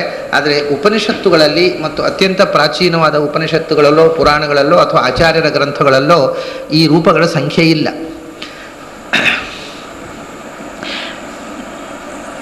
ಸಂಕರುಷಣ 5,62,707 ರೂಪಗಳ ಧರಿಸಿ. 5,62,107 ಇದು ಸಂಕರುಷಣ ಅನ್ನೋದರಿಂದ ನಮಗೆ ಸಿಗತಕ್ಕಂಥ ಸಂಖ್ಯೆ. ಕರೆಸಿಕೊಂಬ ಮನೋಮಯನು ಎಂದು ಕರೆಸಿಕೊಂಬ. ಹೀಗೆ ಸಂಕರ್ಷಣ ಮನೋನಿಯಾಮಕನಾಗಿ ಮನೋಮಯ ಕೋಶದಲ್ಲಿ ಇದ್ದು ಗರುಡ ನಿಯಾಮಕನಾಗಿ, ಅರ್ಥಾತ್ ಈ 5 ಲಕ್ಷ ರೂಪಗಳಿಂದ ವೇದದ ಅರ್ಥ ಚಿಂತನೆಗೆ ನೆರವು ಮಾಡತಕ್ಕಂಥ ರೂಪಗಳಿವು. ಮನೋಮಯದಲ್ಲಿ ಗರುಡನಿಂದ ಆಗತಕ್ಕಂಥದ್ದು ಛಂದೋಮಯೇನ ಅವನ ಮನೋಮಯ, ಅವನು ಛಂದೋಮಯ. ವೇದಾರ್ಥ ಚಿಂತನೆ ವೇದೋಚ್ಚಾರ ಆಗತಕ್ಕಂಥದ್ದು ಶೇಷನಿಂದ ಪ್ರಾಣಮಯ ಕೋಶದಿಂದ, ವೇದಾರ್ಥ ಚಿಂತನ ಆಗತಕ್ಕಂಥದ್ದು ಮನೋಮಯ ಕೋಶದಿಂದ ಗರುಡನಿಂದ. ಹೀಗೆ ವೇದಾರ್ಥ ಚಿಂತನಕ್ಕೆ ಸಹಕಾರಿಯಾಗಿ 5,62,107 ರೂಪಗಳು ಇವೆ ಅಂತಂದರು. ವೇದದಲ್ಲಿರುವ ಅಕ್ಷರಕ್ಕಿಂತ ಹೆಚ್ಚು ವೇದಾರ್ಥ ಚಿಂತನೆಗೆ ರೂಪಗಳಿವೆ. ವೇದದಲ್ಲಿ ಋಗ್ವೇದ ವೇದಗಳಲ್ಲಿ ಗ್ರಂಥದ ಗಾತ್ರದಲ್ಲಿ ದೊಡ್ಡದು. ಅದರಲ್ಲಿರೋದು 4,32,000 ಅಕ್ಷರಗಳು. ಆದರೆ ಅದರ ಅರ್ಥಚಿಂತನೆಗೆ 5,62,107 ರೂಪಗಳಿವೆ. ಕರೆಸಿಕೊಂಬ ಮನೋಮಯನು ಎಂದು ಅದರ ಮೇಲೆ ಅರವಿದೂರನು 2,300 ಮೇಲೆ 4,70 ರೂಪದಿಂ. ಮುಂದಿನ ಶ್ಲೋಕಕ್ಕೆ ಅನ್ವಯಾದ ರೂಪದಿಂ ವಿಜ್ಞಾನಮಯನೆಂಬಿ ಪೆಸರಿನಿಂ ವಾಸುದೇವನು ವ್ಯಾಪಿಸಿಯ ಮಹದಾದಿ ತತ್ವವ ತತ್ಪತಿಗಳೊಳಗೆ. ಇದು ಬರೇ ಸಂಖ್ಯೆಗಳನ್ನು ಹೇಳ್ತಾ ಹೋಗುವ ಒಂದು ಭಾಗ ಇದು. ಮುಂದೆ ಅರವಿದೂರನು, ಅರವಿದೂರ ಅಂತಂದರೆ ಅರ ಅಂತನ್ನುವುದು ಶಬ್ದ ಇದು ವೈದಿಕವಾಗಿ ನಾರಾಯಣ ಶಬ್ದದಿಂದ ಇವರು ತೆಗೆದುಕೊಂಡದ್ದು. ಅರ ಅನ್ನುವ ಶಬ್ದ ಇವತ್ತು ನೀವು ಯಾವ ಡಿಕ್ಷನರಿಯಲ್ಲಿ ನೋಡಿದರೂ ಅರ ಅನ್ನುವ ಶಬ್ದಕ್ಕೆ ಈ ಅರ್ಥ ಇವರು ಯಾವ ಅರ್ಥದಲ್ಲಿ ಬಳಸಿದ್ದಾರೆ ಆ ಅರ್ಥದಲ್ಲಿ ಸಂಸ್ಕೃತದಲ್ಲಿ ಬಳಕೆ ಇಲ್ಲ. ಇದು ವೈದಿಕ ನಿರ್ವಚನದಲ್ಲಿ ಬಂದಿರತಕ್ಕಂಥ ಒಂದು ಶಬ್ದ. ನಾರಾಯಣ ಅನ್ನುವಲ್ಲಿ ಅರ ಶಬ್ದ ಇದೆ. ಅರ ಇಲ್ಲದವನು ನಾರ ಅಂತ. ಅಲ್ಲಿ ಅರ ಅಂತಂದರೆ ದೋಷಾರ ಛಿದ್ರ ಶಬ್ದಾನಾಂ ಪರ್ಯಾಯತ್ವಂ ಯತಸ್ತತಃ ಅಂತ ಆಚಾರ್ಯರು ಅರ ಅಂತಂದರೆ ದೋಷ ಅಂತ ಅರ್ಥವನ್ನು, ಅನುವ್ಯಾಖ್ಯಾನ ಅಂದರೆ ಅದು ಪರ್ಯಾಯ ಶಬ್ದ ಅಂತ ಹೇಳಿದ್ದಾರೆ. ಅಂದ ಆಚಾರ್ಯರ ಅನುವ್ಯಾಖ್ಯಾನವನ್ನು ಮತ್ತು ನಾರಾಯಣ ಶಬ್ದದ ನಿರ್ವಚನವನ್ನು ತಿಳಿಯದೇ ಇದ್ದವರಿಗೆ ಯಾವ ಡಿಕ್ಷನರಿ ನೋಡಿದರೂ ಅರ ಅಂತನ್ನೋ ಶಬ್ದದ ಅರ್ಥ ಗೊತ್ತಾಗುವುದಿಲ್ಲ. ಇನ್ನು ಇವತ್ತು ಕೋಶಗಳಲ್ಲಿ ಅರ ಅನ್ನೋದಕ್ಕೆ ದೋಷ ಅಂತ ಅನ್ನೋ ಅರ್ಥ ಇಲ್ಲ. ನೀವು ನೋಡಿದರೆ ಅರ ಅಂತಂದರೆ ಸ್ಪೋಕ್ಸ್, ಚಕ್ರದ ಅರಗೀಲು ಅಂತ ಹೇಳ್ತೇವಲ್ಲ, ಅರ ಇವ ರಥನಾಭೌ ಸಂಹತ ಯತ್ರ ನಾಟ್ಯ ವೇದ. ಅರ ಅಂತಂದರೆ ವೀಲಿನ ಸ್ಪೋಕ್ಸ್, ಅರಗೀಲುಗಳು ಅನ್ನೋ ಅರ್ಥ ಇದೆ ಹೊರತು ಇನ್ನೊಂದು ಅರ್ಥದಲ್ಲಿ ಅದು ಬಳಕೆಯಲ್ಲಿಲ್ಲ ಸಂಸ್ಕೃತದಲ್ಲಿ. ಅರ ಅಂದರೆ ದೋಷ ಅಂತ ಅರ್ಥ. ಅದನ್ನು ಆಚಾರ್ಯ ದೋಷ, ಅರ ಮತ್ತು ಛಿದ್ರ ಇದು ಪರ್ಯಾಯ ಶಬ್ದಗಳು ಅಂತ ಹೇಳಿದರು. ಅದು ಒಂದು ದೃಷ್ಟಿಯಿಂದ ಅರ ಶಬ್ದಕ್ಕೆ ನಿರ್ವಚನ ಮಾಡುವಾಗ ರ ಅಂದರೆ ಸುಖ, ಅರ ಅಂದರೆ ದುಃಖ. ಯಾವುದರಿಂದ ದುಃಖ ಆಗುತ್ತೋ ಅದು ದೋಷ, ಯಾವುದು ಸುಖ ಕೊಡುತ್ತೋ ಅದು ಗುಣ. ಆದ್ದರಿಂದ ಅರ ಅನ್ನುವುದು ದೋಷವಾಚಕ ಅನ್ನುವುದು ಸಹಜ ಆದರೂ ಇವತ್ತು ಆ ಅರ್ಥದಲ್ಲಿ ಸಂಸ್ಕೃತದಲ್ಲಿ ಬಳಕೆಯಲ್ಲಿಲ್ಲ. ಅರವಿದೂರ ಅಂದರೆ ದೋಷರಹಿತ ಅಂತ ಅರ್ಥ, ನಿರ್ದೋಷ ಅಂತ. ನಾರಾಯಣಂ ಗುಣೈಸ್ಸರ್ವೈ ಉದೀರ್ಣಂ ದೋಷವರ್ಜಿತಂ ಅಂತ ಆಚಾರ್ಯ ಹೇಳ್ತಾರಲ್ಲ, ಆ ದೋಷವರ್ಜಿತ ಅನ್ನೋದೇ ಅರವಿದೂರ, ದೋಷ ದೂರ ಅಂತಂದರು. ದೋಷ ದೂರರಾದವರು ಅಂತಂದರೆ ಮುಕ್ತರು ದೋಷ ದೂರರು, ದುಃಖಾದಿ ದೋಷರಹಿತರಾಗ್ತಾರೆ ಅವರು. ಅದಕ್ಕೆ ಅರ ವಿದೂರ ಅಂದರು. ಮುಕ್ತರು ಮುಕ್ತರಾದ ಮೇಲೆ ದೋಷ ವಿದೂರರಾದರೂ ಕೂಡ ಮುಕ್ತೇ ಪೂರ್ವಂ ಅವರಲ್ಲಿ ದೋಷ ಇದೆ. ಭಗವಂತನಲ್ಲಿ ಸದಾ ದೋಷ ಇಲ್ಲ ಅಂತ ತೋರಿಸೋಸ್ಕರ ಅರ ದೂರ ಅಲ್ಲ, ಅರ ವಿದೂರ ಅಂದರು.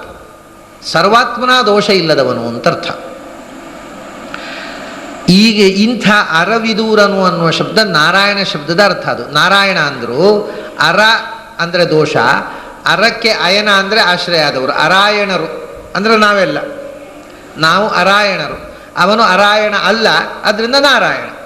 ಅರಾಯಣ ಅಂದರೆ ದೋಷ ಉಳ್ಳವರು, ಅರಾಯಣನಲ್ಲದವ ಅಂದರೆ ದೋಷ ಇಲ್ಲದವ ನಾರಾಯಣ.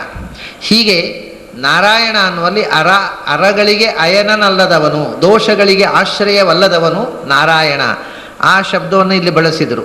ಆದರೆ ಇದನ್ನು ಮುಂದೆ ಹೇಳುವಂಥದ್ದು ನಾರಾಯಣ ರೂಪ ಅಲ್ಲ, ವಾಸುದೇವ ರೂಪ. ಬೇಕು ಅಂತ ಆ ವಿಶೇಷಣ ಹಾಕಿದ್ದಾರೆ. ಯಾಕೆಂದರೆ ನಾರಾಯಣ ಮಾತ್ರ ಅರವಿದೂರ ಅಲ್ಲ, ಎಲ್ಲ ರೂಪಗಳು ಅರವಿದೂರ ಮತ್ತು ಎಲ್ಲ ರೂಪಗಳು ನಾರಾಯಣ ಶಬ್ದ. ವಾಸುದೇವ ರೂಪವು ನಾರಾಯಣ ಶಬ್ದವಾಚ್ಯ. ಆ ನಾಮಗಳಿಗೆ ರೂಪಗಳಿಗೆ ಪರಸ್ಪರ ಭೇದ ಇಲ್ಲ. ಬರೇ ಉಪಾಸನೆಗೋಸ್ಕರ ಇದನ್ನು ವ್ಯತ್ಯಾಸ ಹೇಳೋದು ಹೊರತು ವಾಸ್ತವಿಕವಾಗಿ ಭೇದ ಇಲ್ಲ ಅಂತ ತೋರಿಸುವುದಕ್ಕೋಸ್ಕರ ನಾರಾಯಣ ಶಬ್ದದ ಅರ್ಥವನ್ನು ವಾಸುದೇವನಿಗೆ ಹಚ್ಚಿ ಪದ್ಯ ಬರೆದಿದ್ದಾರೆ. ಅರವಿದೂರನು 2300 ಆದ ಮೇಲೆ 4+70 ವಾಸುದೇವ ಮುಂದಿನವ.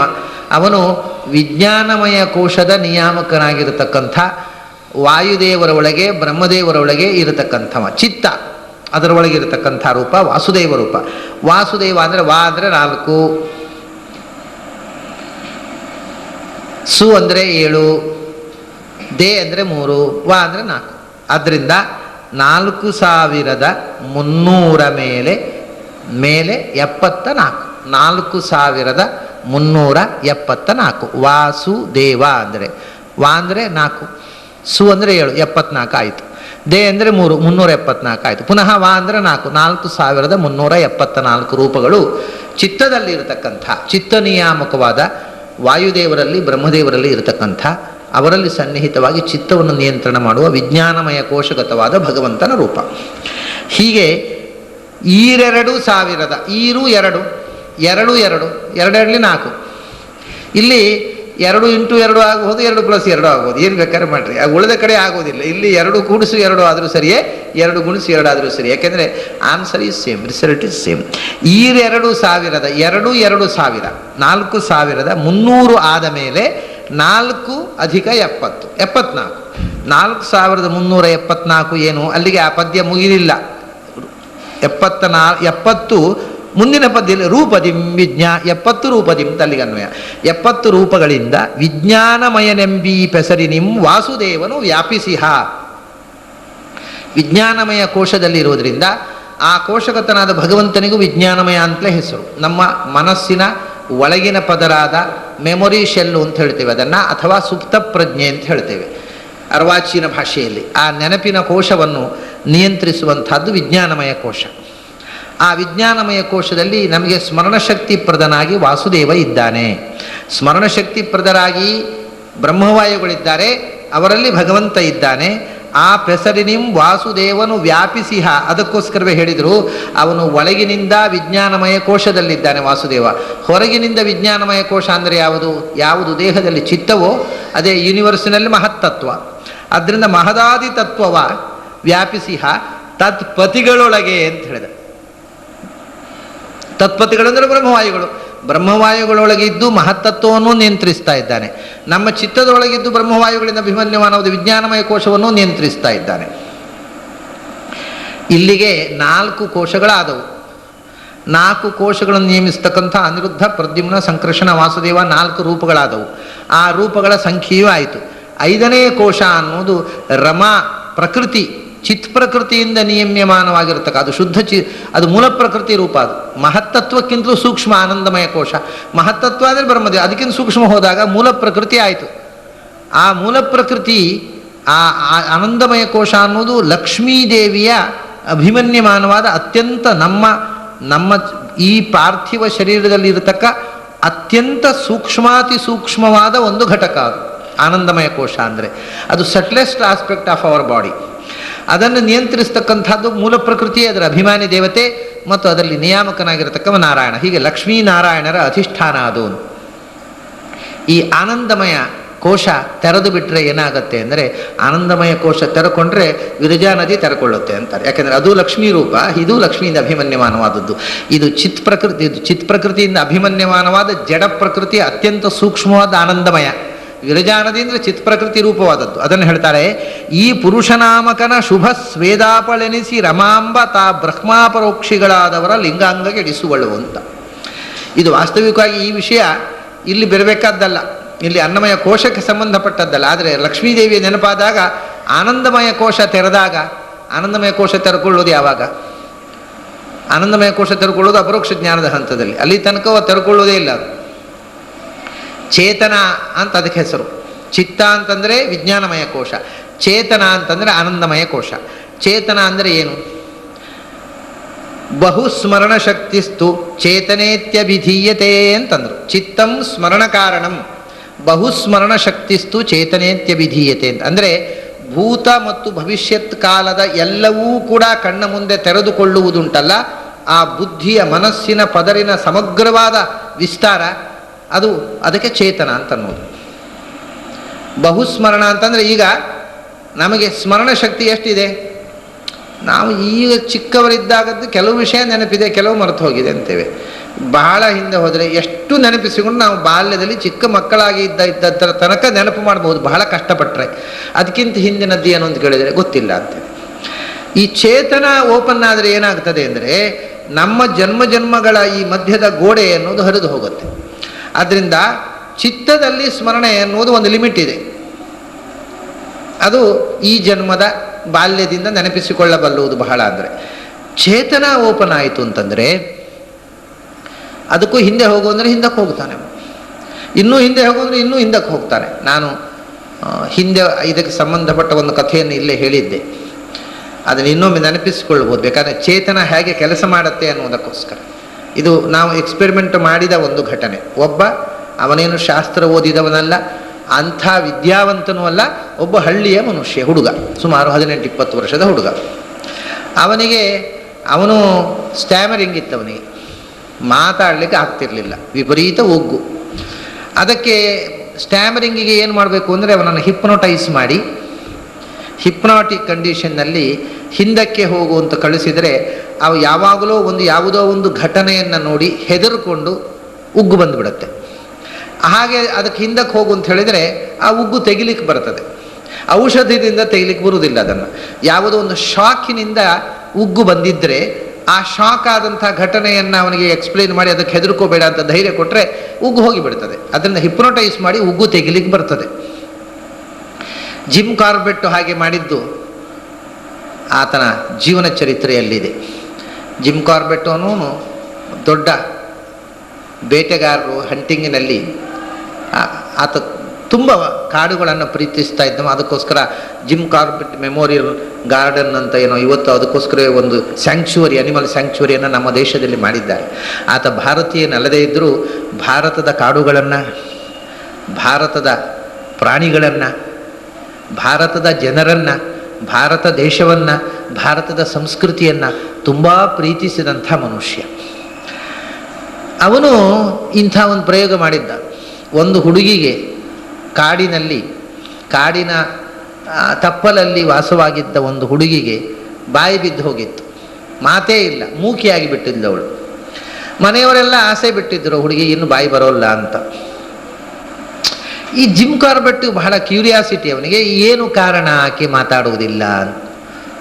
ಅದು ಸಣ್ಣದಿರುವಾಗ ಅವಳು ಬೆಳಗಾತ ಮನೆ ಬಾಗಿಲು ತೆರೆಯುವಾಗ ಮನೆ ಎದುರಿನಲ್ಲಿ ಹುಲಿ ಬಾಯಿ ತೆರೆಕೊಂಡು ನಿಂತದ್ದನ್ನು ನೋಡಿ, ಆ ಹುಲಿಯನ್ನು ನೋಡಿ ಹೆದರಿ ಅವಳು ಬಾಯಿ ತೆರೆದು ಬಿಟ್ಟವಳು. ಮತ್ತೆ ಮಾತೇ ಬರಲಿಲ್ಲ ಅವಳಿಗೆ. ಆ ಶಾಕ್ ಅದು ಬಾಯಿ ತೆರೆದು ನಿಂತದ್ದು ಹುಲಿಯನ್ನು ನೋಡಿ ಒಮ್ಮೆ ಕಿರಿಚಿ ಒಳಗೆ ಹೊಡೆದೊಳಗೆ ಮತ್ತೆ ಬಾಯಿಂದ ಶಬ್ದ ಬರಲಿಲ್ಲ. ಇದನ್ನು ವಿಷಯ ತಿಳ್ಕೊಂಡ. ಆಮೇಲೆ ಬಾಯಿ ಬರಲಿಲ್ಲ, ಇನ್ನು ಆ ಹುಡುಗಿಗೆ ಮಾತೇ ಬರೋಲ್ಲ. ನೀವೇನು ಯೋಚನೆ ಮಾಡಿಬಿಟ್ರಿ ಬಾಯಿ ಬರುತ್ತೆ ಒಳಗೆ ಅಂದ ಇವ. ಅವನೇನು ಮಾಡಿದ, ಒಂದು ಸ್ಟಫ್ ಮಾಡಿದ ಹುಲಿ, ಸತ್ತ ಹುಲಿಯ ಸ್ಟಫ್ ಮಾಡಿದ ಬಾಡಿಯನ್ನು, ಅದು ಯಾವ ಪೊಸಿಷನ್ನಲ್ಲಿ ಬೆಳಗಾತ ಎದ್ದಾಗ ಅವಳು ನೋಡಿದ್ಲು ಹಾಗೆ ಬಾಯಿ ತೆರೆದು ರಾತ್ರಿ ಆ ಹುಲಿಯನ್ನು ಸ್ಟಫ್ ಮಾಡಿ ನಿಜವಾದ ಜೀವಂತ ಹುಲಿಯಾಗಿ, ಅದು ಸಿಗುತ್ತೆ ಇವತ್ತು ಮಾರಾಟಕ್ಕೂ ಸಿಗುತ್ತೆ ಅಂತ. ಅದನ್ನು ಮನೆಯ ಎದುರಿಟ್ಟ. ಬೆಳಗಾತ ಆಕೆ ಹತ್ರ ಬಾಗಿಲು ತೆಗೆಸಿ ಅಂತ ಹೇಳಿದ. ಬಾಗಿಲು ತೆರೆದ ತಕ್ಷಣ ಆ ಹುಲಿಯನ್ನು ನೋಡಿದ ಕುಶನ ಅವಳು ಮೊದಲು ಬಾಯಿ ಯಾವ ಪೋಸ್ನಲ್ಲಿ ನೋಡಿದ್ಲು ಅದೇ ರೀತಿ ಹುಲಿಯನ್ನು ನಿಲ್ಲಿಸಿದ್ದವ. ಅವಳು ಅಯ್ಯೋ ಅಂತ ಕೂಗಿ ಉಟ್ಲು, ಆಮೇಲೆ ಬಾಯಿ ಬಂದು ಹೋಯಿತು. ಆವತ್ತಿನಿಂದ ಚೆನ್ನಾಗಿ ಮಾತಾಡಿದ್ಲ ಆ ಹುಡುಗಿ.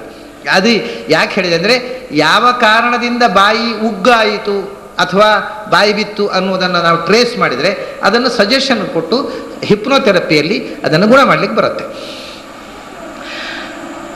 ಹಾಗೆ ಇವನಿಗೆ ಉಗ್ಗು ಸಾಮಾನ್ಯವಾಗಿ ಏನಾಗುತ್ತೆ ಅಂದರೆ, ಕೆಲವೊಮ್ಮೆ ಬಹಳ ಲಕ್ಷಣವಾದಂಥ ಬಾಯಿ ಇದ್ದವರು ಇರ್ತಾರೆ. ಅವರು ಏನಾದ್ರು ಹೇಳಿಬಿಟ್ರೆ, ಅಯ್ಯೋ ಮಗು ಎಷ್ಟು ಮುದ್ದಾಗಿ ಮಾತಾಡುತ್ತೆ ಅಲ್ವಾ ಅಂತ ಹೇಳಿಬಿಟ್ರೆ ಆ ಮರು ದಿವಸದಿಂದ ಉಗ್ಗು ಶುರುವಾಗುತ್ತೆ ಮಕ್ಕಳಿಗೆ. ಅಷ್ಟು ಲಕ್ಷಣವಾದ ಬಾಯಿಯವರು ಇರ್ತಾರೆ ಇವರು. ಎಷ್ಟು ಚಂದ ಮಾತಾಡುತ್ತೆ ಮಗು ಅಂತ ಅವ್ರ ಕಣ್ಣೋ ಬಾಯಿಯೋ ಬಿದ್ದರೆ ಸಾಕು. ನಮ್ಮ ದೊಡ್ಡಪ್ಪನಿಗೆ ಅವರು ಬಹಳ ಮುದ್ದಾಗಿ ಮಾತಾಡ್ತಿದ್ರಂತೆ. ಎಲ್ಲೋ ಉತ್ಸವಕ್ಕೆ ಹೋದಾಗ, ನಮ್ಮ ತಂದೆಯ ಅಣ್ಣ, ನಮ್ಮ ಖಾಸ ದೊಡ್ಡಪ್ಪ, ಅವರು ದೊಡ್ಡ ಶಾಸ್ತ್ರ ವಿದ್ವಾಂಸರಿದ್ದರು. ಆದರೆ ಚಿಕ್ಕವನಿದ್ದಾಗ ಬಹಳ ಬಹಳ ಸ್ಪಷ್ಟವಾಗಿ ಮಾತಾಡ್ತಿದ್ರಂತೆ. ಅಯ್ಯೋ ಮಗು ಎಷ್ಟು ಚೆಂದ ಮಾತಾಡುತ್ತೆ ಅಲ್ವಾ ಅಂತ ಯಾರೋ ಉತ್ಸವಕ್ಕೆ ಬಂದವರು ಹೇಳಿಬಿಟ್ಟದ್ದು. ಮಾರನೇ ದಿವಸದಿಂದ ಉಗ್ಗು ಪ್ರಾರಂಭ, ಅದು ಸಾಯೋ ತನಕ ಉಗ್ಗು ಹೋಗಲಿಲ್ಲ ಅವರಿಗೆ. ಉಗ್ಗೆ ಸ್ಪಷ್ಟವಾಗಿ ಮಾತಾಡಲಿಕ್ಕೆ ಆಗಲಿಲ್ಲ ಅವರಿಗೆ. ಅದು ಯಾವ ಥರದ ಕಣ್ಣೋ ಯಾವ ಥರದ ಬಾಯೋ ಇರುತ್ತೆ. ಅಂಥ ಶಕ್ತಿಶಾಲಿ ಬಾಯಿ ಇದ್ದವ್ರಿಗೆ ಅವರು ಇರ್ತಾರೆ, ಮಹಾಶಕ್ತಿ ಸಂಪನ್ನರು. ಹಾಗಿದ್ರೂ ಅದನ್ನು ಗುಣ ಮಾಡಲಿಕ್ಕೆ ಬರುತ್ತೆ. ಅಂತೂ ಯಾಕೆ ಉಗ್ಗು ಬಂತು ಅನ್ನೋದನ್ನು ಟ್ರೇಸ್ ಮಾಡಬೇಕು, ಹಿಂದಕ್ಕೆ ಹೋಗಬೇಕು. ಈ ಒಬ್ಬ ಹುಡುಗನ್ನ ಉಗ್ಗಿನೆಲ್ಲ ಅವನ್ನ ಹಿಪ್ನೋಟೈಸ್ ಮಾಡಿ ಹಿಂದಕ್ಕೆ ಹೋಗು ಅಂತ. ಬರೇ ಅವನಿಗೆ ಉಗ್ಗು ಯಾವಾಗ ಬಂತು ತಿಳಿಲಿಕ್ಕೆ ಹೇಳಿದರೆ ಅವನು ಹಿಂದಕ್ಕೆ ಹೋದ, ಪೂರ್ವ ಜನ್ಮಕ್ಕೆ ಹೋಗಿಬಿಟ್ಟ. ಹಿಂದಕ್ಕೆ ಹೋಗು ಅಂದ್ರೆ ಹಿಂದಕ್ಕೆ ಹೋದ ಅವನು. ಈಗ ಏನಾಗಿ, ನಾನು ತಾಯಿಯ ಮಡಿಲಲ್ಲಿದ್ದೇನೆ, ಇನ್ನೂ ಹಿಂದಕ್ಕೆ ಹೋಗೋದ್ರೆ ತಾಯಿಯ ಹೊಟ್ಟೆ ಒಳಗಿದ್ದೇನೆ ಶುರು ಮಾಡಿದ. ಇನ್ನೂ ಹಿಂದಕ್ಕೆ ಹೋಗೋದ್ರೆ ನಾನು ಆಕಾಶದಲ್ಲಿದ್ದೇನೆ, ಇನ್ನು ಗರ್ಭ ಪ್ರವೇಶಕ್ಕಿಂತ ಮೊದಲು ನಾನು ವಾತಾವರಣದಲ್ಲಿದ್ದೇನೆ. ಹೀಗೆ ಹಿಂದಕ್ಕೆ ಹೋದ. ಇನ್ನು ಹಿಂದಕ್ಕೆ ಹೋಗೋದ್ರೆ ಇನ್ಯಾವುದೋ ಹಳ್ಳಿಯಲ್ಲಿ ಇದ್ದೇನೆ ನಾನು, ಕುಂದಾಪುರದ ಹತ್ರ ಒಂದು ಹಳ್ಳಿಯಲ್ಲಿ ಇದ್ದೇನೆ. ನನಗೆ ಪೋಲಿಯೋ ಆಗಿದೆ, ನನ್ನ ತಾಯಿ ನನ್ನ ಎತ್ತಿಕೊಂಡು ಕರ್ಕೊಂಡು ಹೋಗ್ತಾ ಇದ್ದಾರೆ. ನನಗೆ ಟೈಫಾಯ್ಡ್ ಆಯಿತು. ಆ ಹಳ್ಳಿಯ ನೆರಮನೆಯ ಮುದುಕಿ ಔಷಧಿ ಕೊಟ್ಟರು, ಗುಣ ಆಗಲಿಲ್ಲ, ನಾನು ಸತ್ತೆ. ಒಂದು ಜನ್ಮದ ಕಥೆ ಪೂರ ಹೇಳಿದ. ಅದಕ್ಕಿಂತ ಹಿಂದೆ ಹೋಗು ಅಂತಂದರೆ ಅದಕ್ಕಿಂತ ಹಿಂದೆ ಹೋದ. ಏನು ಅಂದರೆ, ಎಲ್ಲೋ ಒಂದು ಕಾಡಿನಲ್ಲಿ ಪಕ್ಷಿಯಾಗಿದ್ದಾನೆ ಅವ. ಇನ್ನೂ ಹಿಂದಕ್ಕೆ ಹೋಗುವಂದರೆ ಅವನು ಎಲ್ಲೋ ಅಹಮದಾಬಾದ್ನಲ್ಲಿ ಪಾತ್ರೆ ವ್ಯಾಪಾರಿಯಾದ ಒಬ್ಬ ಸಾಬಿಯಾಗಿದ್ದಾನೆ. ಫಸ್ಟ್ ಕ್ಲಾಸ್ ಅಹಮದಾಬಾದ್ನ ಉತ್ತರ ಭಾರತದ ಹಿಂದೂಸ್ತಾನಿ ಮಾತಾಡಲಿಕ್ಕೆ ಶುರು ಮಾಡಿದ. ಅವನಿಗೆ ಹಳ್ಳಿಯ ಕನ್ನಡ, ಕುಂದಾಪುರ ಕನ್ನಡ ಬಿಟ್ಟು ಇನ್ನು ಏನೂ ಬರುವುದಿಲ್ಲ ಅವನಿಗೆ. ಅಲ್ಲಿಂದ ಇನ್ನೂ ಹಿಂದಕ್ಕೆ ಹೋಗೋದ್ರೆ ನಾವು ಐ ಆಮ್ ಇನ್ ಪಿಟ್ಸ್ಬರ್ಗ್ ಅಂತ ಬ್ಯೂಟಿಫುಲ್ ಅಮೇರಿಕನ್ ಇಂಗ್ಲೀಷ್ ಶುರು ಮಾಡಿದ. 5 ಜನ್ಮದ ಕಥೆ ಹೇಳಿದ ನೋಡಿ. ಹಿಂದಕ್ಕೆ ಹೋಗು ಹೋದ. 5 ಜನ್ಮಗಳ ಕಥೆ ಹೇಳಿದ. ಇನ್ನೂ ಹಿಂದಕ್ಕೆ ನಮಗೆ ಕ್ಯೂರಿಯಾಸಿಟಿ, ಯಾಕೆಂದರೆ ಇವನು ಇನ್ನೂ ಹೋಗಲಿ ಮತ್ತೆ ಅದನ್ನು ಗೊತ್ತಿಲ್ಲ ಅಂತ. ಸಾಮಾನ್ಯವಾಗಿ ಹಿಪ್ನೋಟೈಸ್ ಮಾಡಿದರೆ ಅವನು 1 ಜನ್ಮದ ಬಾಲ್ಯ ತಾಯಿಯ ಹೊಟ್ಟೆಯಲ್ಲಿದ್ದೇನೆ ಅಲ್ಲಿ ತನಕ ಹೇಳ್ತಾನೆ. ಅದಕ್ಕಿಂತ ಹಿಂದೆ ಹೋಗೋದ್ರೆ ನಾನು ವಾತಾವರಣದಲ್ಲಿದ್ದೇನೆ ಅಂತಾನೆ, ಮತ್ತೆ ಏನು ಗೊತ್ತಿಲ್ಲ ಅಂತಾನೆ.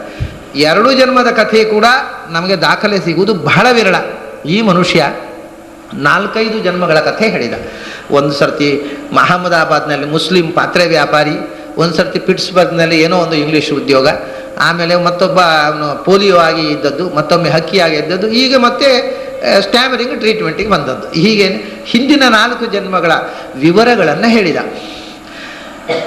ಕಡೆಗೆ ಅವನಿಗೆ ಇದಕ್ಕಿಂತ ನಮಗೆ ಅವನು ಸ್ಟ್ಯಾಮರಿಂಗ್ ಗುಣ ಆಗೋದಕ್ಕಿಂತ ಅವನ ಜನ್ಮಾಂತರದ ಕಥೆ ಅನ್ನೋದು ದೊಡ್ಡ ಸಂಗತಿಯಾಗಿ it was recorded and preserved. ಅದನ್ನು ಮಣಿಪಾಲದಲ್ಲಿ ಆ ಕ್ಯಾಸೆಟ್ ಮಾಡಿ ಅದನ್ನು ಪ್ರಿಸರ್ವ್ ಮಾಡಿದ್ದಾರೆ. ಅದು ಹೀಗೆ ಅವನನ್ನು ಹಿಂದಕ್ಕೆ ಹೋಗಿ ಯಾಕೆ ಈ ಮಾತು, ಇದು ಚೇತನಾದ ಕೆಲಸ. ಚೇತನವನ್ನು ಓಪನ್ ಮಾಡಿದರೆ ಅದಕ್ಕೆ ಸುಪ್ತ ಪ್ರಜ್ಞೆ ಅಂತ ಅನ್ನೋ ಶಬ್ದ ಹೇಳಿದೆ ನಾನು. ಚಿತ್ತ ಸುಪ್ತ ಪ್ರಜ್ಞೆ ಅಂತ ಅನ್ನೋದನ್ನು ಹೇಳಿದೆ.